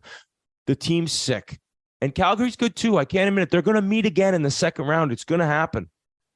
But I love my Oilers. I love where this is looking. And I think we're looking at a McDavid 60 goal season. I think that Draisaitl's onto something. And I think this could be the 150-point season I talked about too. I said it last year. I'll say it every year till he does it. I love the Oilers. So, all right, what do you got, buddy? I think that's it, unless you want to talk Calgary Flames. Maybe Huberdeau is using Campbell's Kitty's litter box. If you had to take a shit. I don't even know what. I only thought of that when I'm done. Nice show, boys. See you guys later. Happy Halloween. I love it. That was a segue. No, there's going to be some sick fucks out there who love that one. The ones who are ripping the bong all podcast. My gears are grinded, boys. Shocker, right? Oh boy. Here we go. Yes. Once a year. Is it hockey related? Is it life related? What is it? Hockey TV related. Okay. Monday night. Pittsburgh Penguins visit Edmonton. That's Crosby versus McDavid, the best player of the last 10 years versus the best player of the last 20 years. The only place you can get it in the States was NHL Network, which not everybody has. This is after they made everybody sign up for Hulu and ESPN and all the games will stream and blah, blah, blah. I even have a cable login, like from older relatives, boomers, where I could watch other channels. But there's not even an NHL Network app where I could have went. The only place to watch it, if you didn't have it, was go to illegal sites that night. I don't understand why you would schedule this game, 2 huge names on a Monday night, opposite Monday Night Football to boot, then put it on the NHL Network. Everybody in Canada had it. I get that. By the way, Canada, I'm in America, so when I tweet TV shit, you don't have to tell me you get it on Sportsnet. I'm fully aware of that. Down here, we had very limited options to watch it. 2 huge stars. This should have been a Wednesday night game with BIZ or a Saturday night hockey night in Canada game. Anything but what they did. Just an absolute schmotion putting this game on, when, and how they did. Embarrassing and a missed opportunity. Fuck, a very valid grinds my gears. Maybe RA should do the NHL scheduling. Yeah, I mean, imagine it's like the games start tomorrow night. RA, he's like, I'll be on that one soon. I'm almost calling the arenas. No promotion. Opposite. I mean, the number 1 rated sports show for the last fucking 50 years, Monday Night Football, going against that. And, just brain dead. I don't know what the fuck they're thinking, man.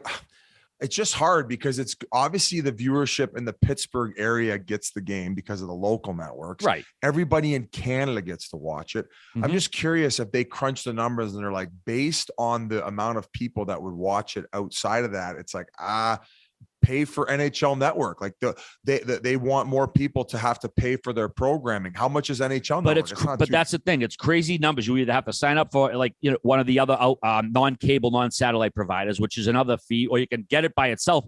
But it's like 2 or 3 games you might even need it for. It was just poor planning. And look, I know the schedule matrix, you have to satisfy everybody, and it's very tough to do. But to have fucking Crosby versus McDavid on a Monday night, opposite Monday Night Football, and have it barely available in the States was a huge error. NHL, we love you guys. Help me help you. Fix it so this shit doesn't happen anymore. Fucking right, sorry. I love the passion. Yeah, let's get fucking Gary on. Let's go. Hey, Trotz goes to the head of the snake. We should go to the head of the snake. Gary, we want answers. So that's that. Gears are grinded, but something fun to talk about. Phil the Thrill Kessel, playing in his record-breaking 990th straight game, going back to, I think, November of 2009, scores his 400th goal in that game. Unbelievable accomplishment. The 13th American to do it. Wait, do you think someone passes his 990 or whatever he ends up with when he's done? I don't know who's closest. I would say no chance. I think the way the game is now, how quick guys are in and out of the league, and I understand somebody that's going to break this type of record is not going to be a player who's called up and out of the league pretty quick, but just the luck it takes, the luck that it took for Yandel to break it, and then Kessel to then break it, and I'm telling you, even if you're not considered a physical player, which both of those guys aren't, right? It's just the thought of not catching a stray puck in the ankle and breaking a bone in your foot or breaking a finger on a block shot by accident. It's so many different factors away from the way you play the game that lead into being able to not only play this many games in a row, but play it at a high level. Because to be in the lineup that many straight games shows you're doing your job. You're a consistent player, night in and night out. The coach knows what he's getting. And then you beat the injury factor, and then you beat the factor of getting sick. And then there's all these different aspects that go into it. And it's so ironic. And I mean, I love Keith, and who am I to say anything? Keith doesn't exactly have a millionaire body, right? I mean, he's not exactly Mr. Olympia. And can we say Phil? His body's getting Phil donated Kessel? to science. Phil Kessel. You look at the roughest, the most athletic, the most violent sport when you combine everything together. The Pepsi's game of ice the new hockey. energy drink of the NHL. The game of ice hockey. And then you stick Phil Kessel and you show somebody a picture of him. You say, that's the guy who's played the most consecutive games. It's like the word irony, it's ironic. It's like McDonald's used to have in their McDonald's health guide, don't eat McDonald's to the employees. It's like the woman who invented whiteout, she ended up being fired for not whiting out something and putting something in a report that shouldn't have been there. It's ironic that Phil Kessel, the guy that looks like that, not only is as fast as he is, but has never, ever missed a game in, 13 years? Yeah. Yep. What the fuck? Wait, I got a question. What happened with the whiteout lady? The woman who invented whiteout. I have read something one day that she ended up being fired from a job for like having something in a report. How the fuck did she have a job if she invented whiteout? Who knows, dude? She might have been doing it on the side. I'm not a whiteout expert. I just read a story one time online. I would like to get clarification on this story. Somebody find out about the whiteout lady. She has something for us. I was just going to say the next closest person among active players to Phil Kessel is Brent Burns with 687 consecutive games. He's over 300 games away. Yeah, his streak started in 2013 as well. So I don't know if anyone's touching Kessel. I don't think so. I do not think so. And if he does, and to get the 400th on the record breaking, that is so. Some people were touched by God when they were born and meant to do a certain thing in this world. And Phil Kessel was meant to make teammates laugh, play every game, and score goals. And it was a beauty of a goal, too. And he's having an effect. Vegas, they beat Toronto last week 3-1, beat up Winnipeg as well. They're 8-2. They lead the West right now.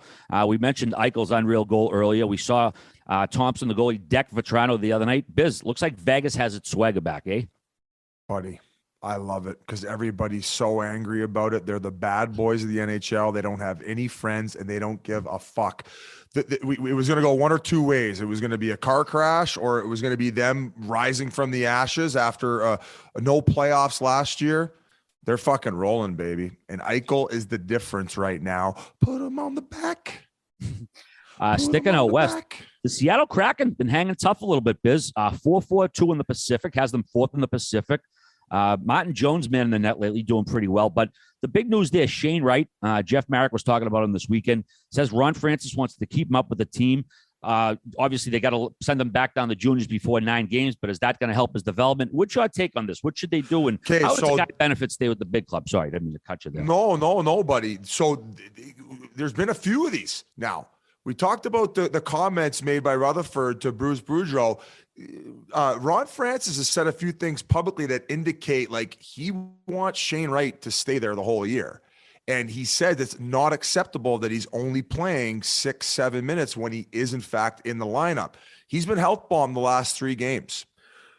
So let's talk about this coach GM dynamic. Like, I don't know how many more years Hackstall has left on his deal. And as a head coach, if you're saying, well, if we're going to have to go through all these learning experiences and losing games, like, am I going to be getting a contract extension? Like, my job's to win games. And the way I look at it, like, if they're not, and they have a repeat of last season, how much longer is he going to be the head coach? So I feel that, you know, I was chirping them. I didn't really think that they had much of an identity when we watched them for the first time on TNT. I've been paying more attention. They've been playing hard, and they got some decent players in that lineup. So if the coach doesn't feel that Shane Wright is developed or good enough to take over certain guys in their positions, and that head coach has a respect for those guys where it's not just going to be handed over, it has to be earned. Well, all of a sudden you have a little bit of an issue, because why would you burn a year off this Shane Wright kid's contract for him to stay up the whole year and play 6-7 minutes? It's going to beat up his confidence. He's going to learn how to become a bottom 6 guy, and you're going to completely strip of his confidence and development as a player. Like,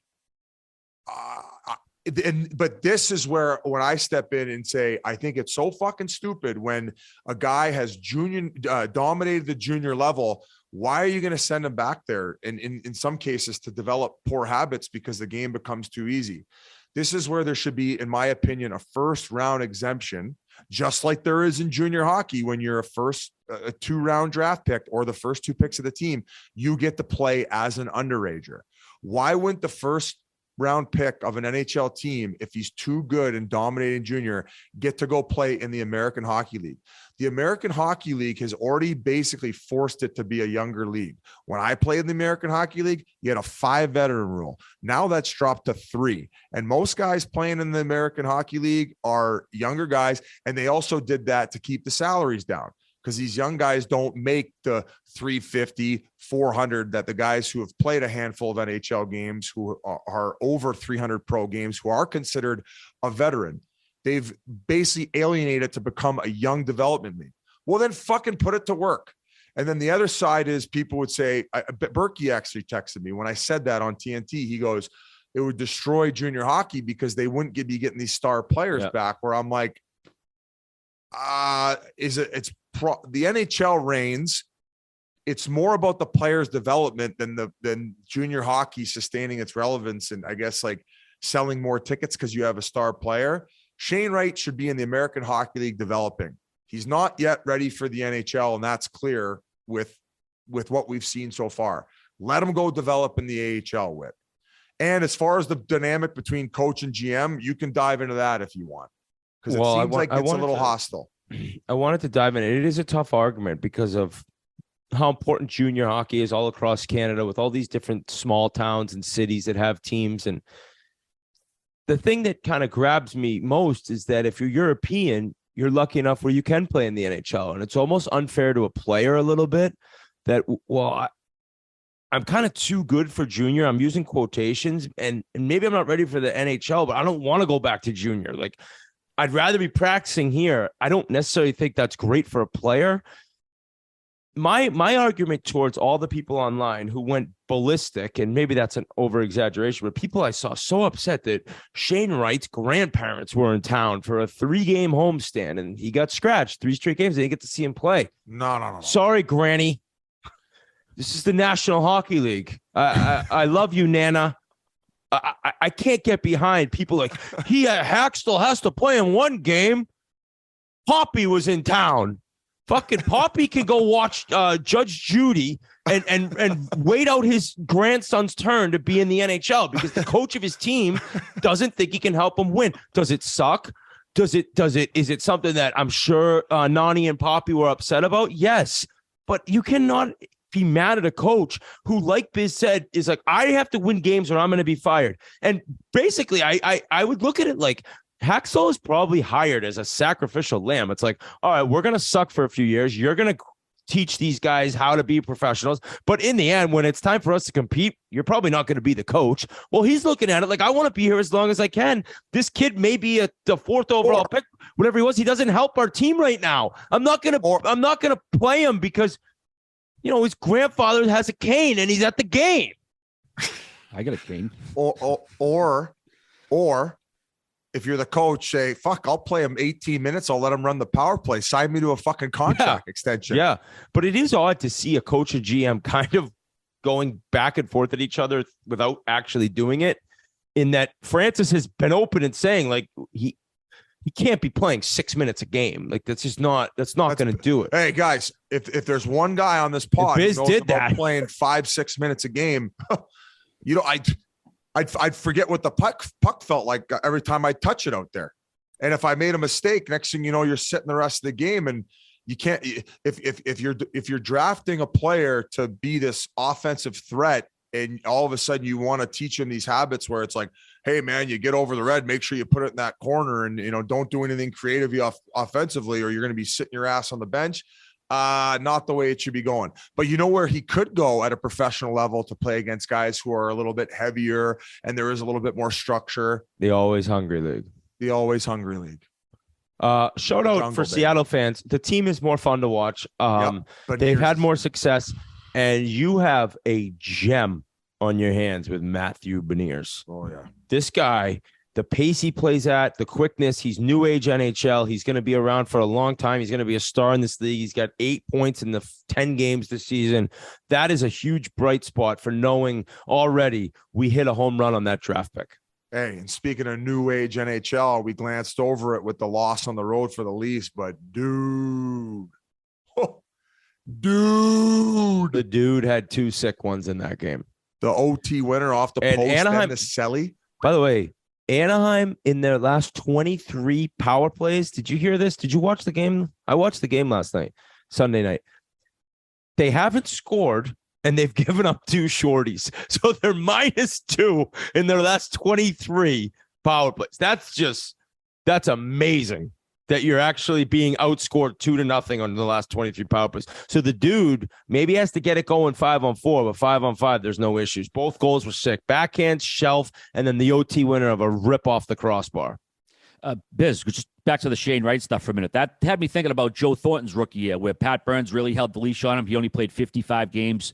He had 7 total points, and there are a lot of games Thornton only played 5 minutes, 6 minutes, 8 minutes a game during the course of that year. So I wonder if they're sort of kind of following that, maybe keeping a little bit of a leash on him where they don't have another option. Or, well, the Bruins didn't want to send Joe back down because there was nothing more for him to accomplish in juniors. But I think that this says more about what Ron Francis thinks that this can do for the development of Shane Wright, that him staying there and maybe even at least remaining on that type of schedule you're talking about, where he plays half the games and only plays 6 minutes, but he's practicing with these NHLers every day. He's in the weight room with these NHLers, and even practicing at that pace will do more for him than going back to the OHL. That tells me they need to change up the fucking rule.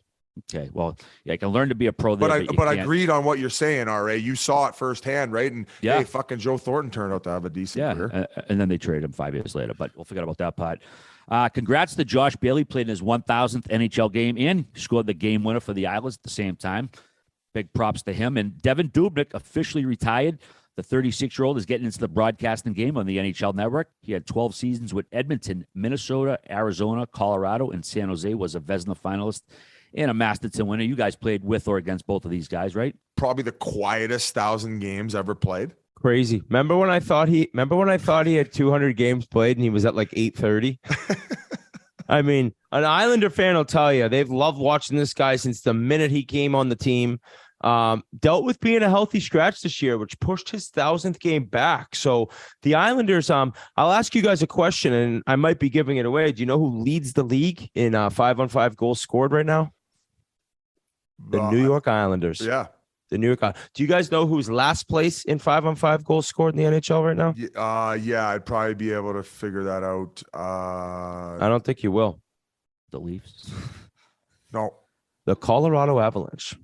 So a little shocking. And the fact that those guys played, it has something to do with Bailey's 1,000th game, because the Colorado Avalanche were beating the Islanders 3-0 the other night. And the Isles came storming back and got the win. And I think Josh Bailey playing that well had a big part to do with that. Congrats on an amazing run. I mean, this guy's been solid. He's been the definition of like a pro's pro. Like anyone who's coached the Islanders throughout his run as a member of the team knows, you know what you're getting night in and night out from him. So this team was a goal away from winning the Stanley Cup 2 years ago. This guy's been a hell of a player. And the Isles are turning a corner this season. Yeah, what they did after that 3-0 Rangers win on TNT, where Sorokin just embarrassed Shesterkin. Or no, was he going against their backup that night? I don't remember. I'm not sure, but oh god, you lost my train of thought there. Oh, Zach Parise, goals per 60 minutes right now, leading the league. There's an advanced analytic for you. So they're getting production from everyone right now, and they are starting to roll. BIZ, that's the stat that you led the league in, correct? Yeah, that's why I brought it up. Okay, good. Just that's making actually sure. the only analytic that I follow. That's the one that Mark your Guy analytic. Sent, that's the one that Mark Guy sent to Brad Treeliving, in which he said, "This what is this?" And he said, "That's analytics." And he said, "We're offering him the same fucking number." I know you want fighting back in the NCAA, BIZ. If we keep seeing these guys showing other teams up after goals, we might get some of it this weekend. Luke Hughes gets a game winner for Michigan and just bows before the other team. Big crowd joins around him. These guys are getting pretty creative with it because I think there's no repercussions, man. They know they're not going to get their head kicked in next game. I actually love that. By the way, Devils draft pick, Luke Hughes. So what was it? It was 5-5. It was who was the team they were playing? Western and apparently, Michigan. Apparently Western Michigan was taunting him last time they played. So he scores the OT winner and he just bows to the crowd. And the whole team went basically the full length of the ice along the glass, just fuck you and them. What were they throwing at the players? Looked like towels they might have given away or something. That's what it looked like from the. They were throwing everything, it looked like at that point. These college barns are bananas. Especially we got to get out to a game. We got to get out the Coyotes happen to play in one. All right, boys. Festive show. Had a lot of fun. A couple last bulletins here. Fall merch is dropping. Check it out in the Barstool Sports store up in Canada and into the States. And Chiclets, etc., is dropping Thursday night. Merle's and Arm Dogs first show. Do not miss it. Any final notes from you three peckerheads or what? Yeah, here's one for you. Mike Keenan coaching Team Italy now. Is he really? Could you imagine Mike Keenan talking to these fucking guys? They take 2-hour lunches. He's gonna fucking in Italy. Fish in his locker. He's gonna torture some poor Italian. You want chicken parm? You don't fucking deserve. Actually, I don't even think they have that in Italy. I actually have Mike Keenan's phone number. Fun fact: he actually sent me a text message one time and like asked me for like, he actually sent me a text asking for like podcasting advice. He said he was starting a podcast, unless it was someone fucking with me, which definitely could have been. Now as I think about it, but I'll shoot him a text after this, see if he wants to come on. All right. Well, great catching up with you guys. For anyone that's Barstool Sports fans, not just the Chiclets fans, I'm heading to New York tomorrow. And I will be, actually, maybe they don't even want me saying this. We could figure it out. I will be on this weekend's Barstool Sports Advisors with Stu Feiner and Big Cat. And I'll be on the Barstool Pick'em podcast with Portnoy, Big Cat, and Rico Bosco. So I'm going to New York. I'm going to hang out with G. We're going to watch Bruins Penguins Tuesday night. We're going to have a nice dinner, and I'm going to make some content away from Chiclets. So tune into that.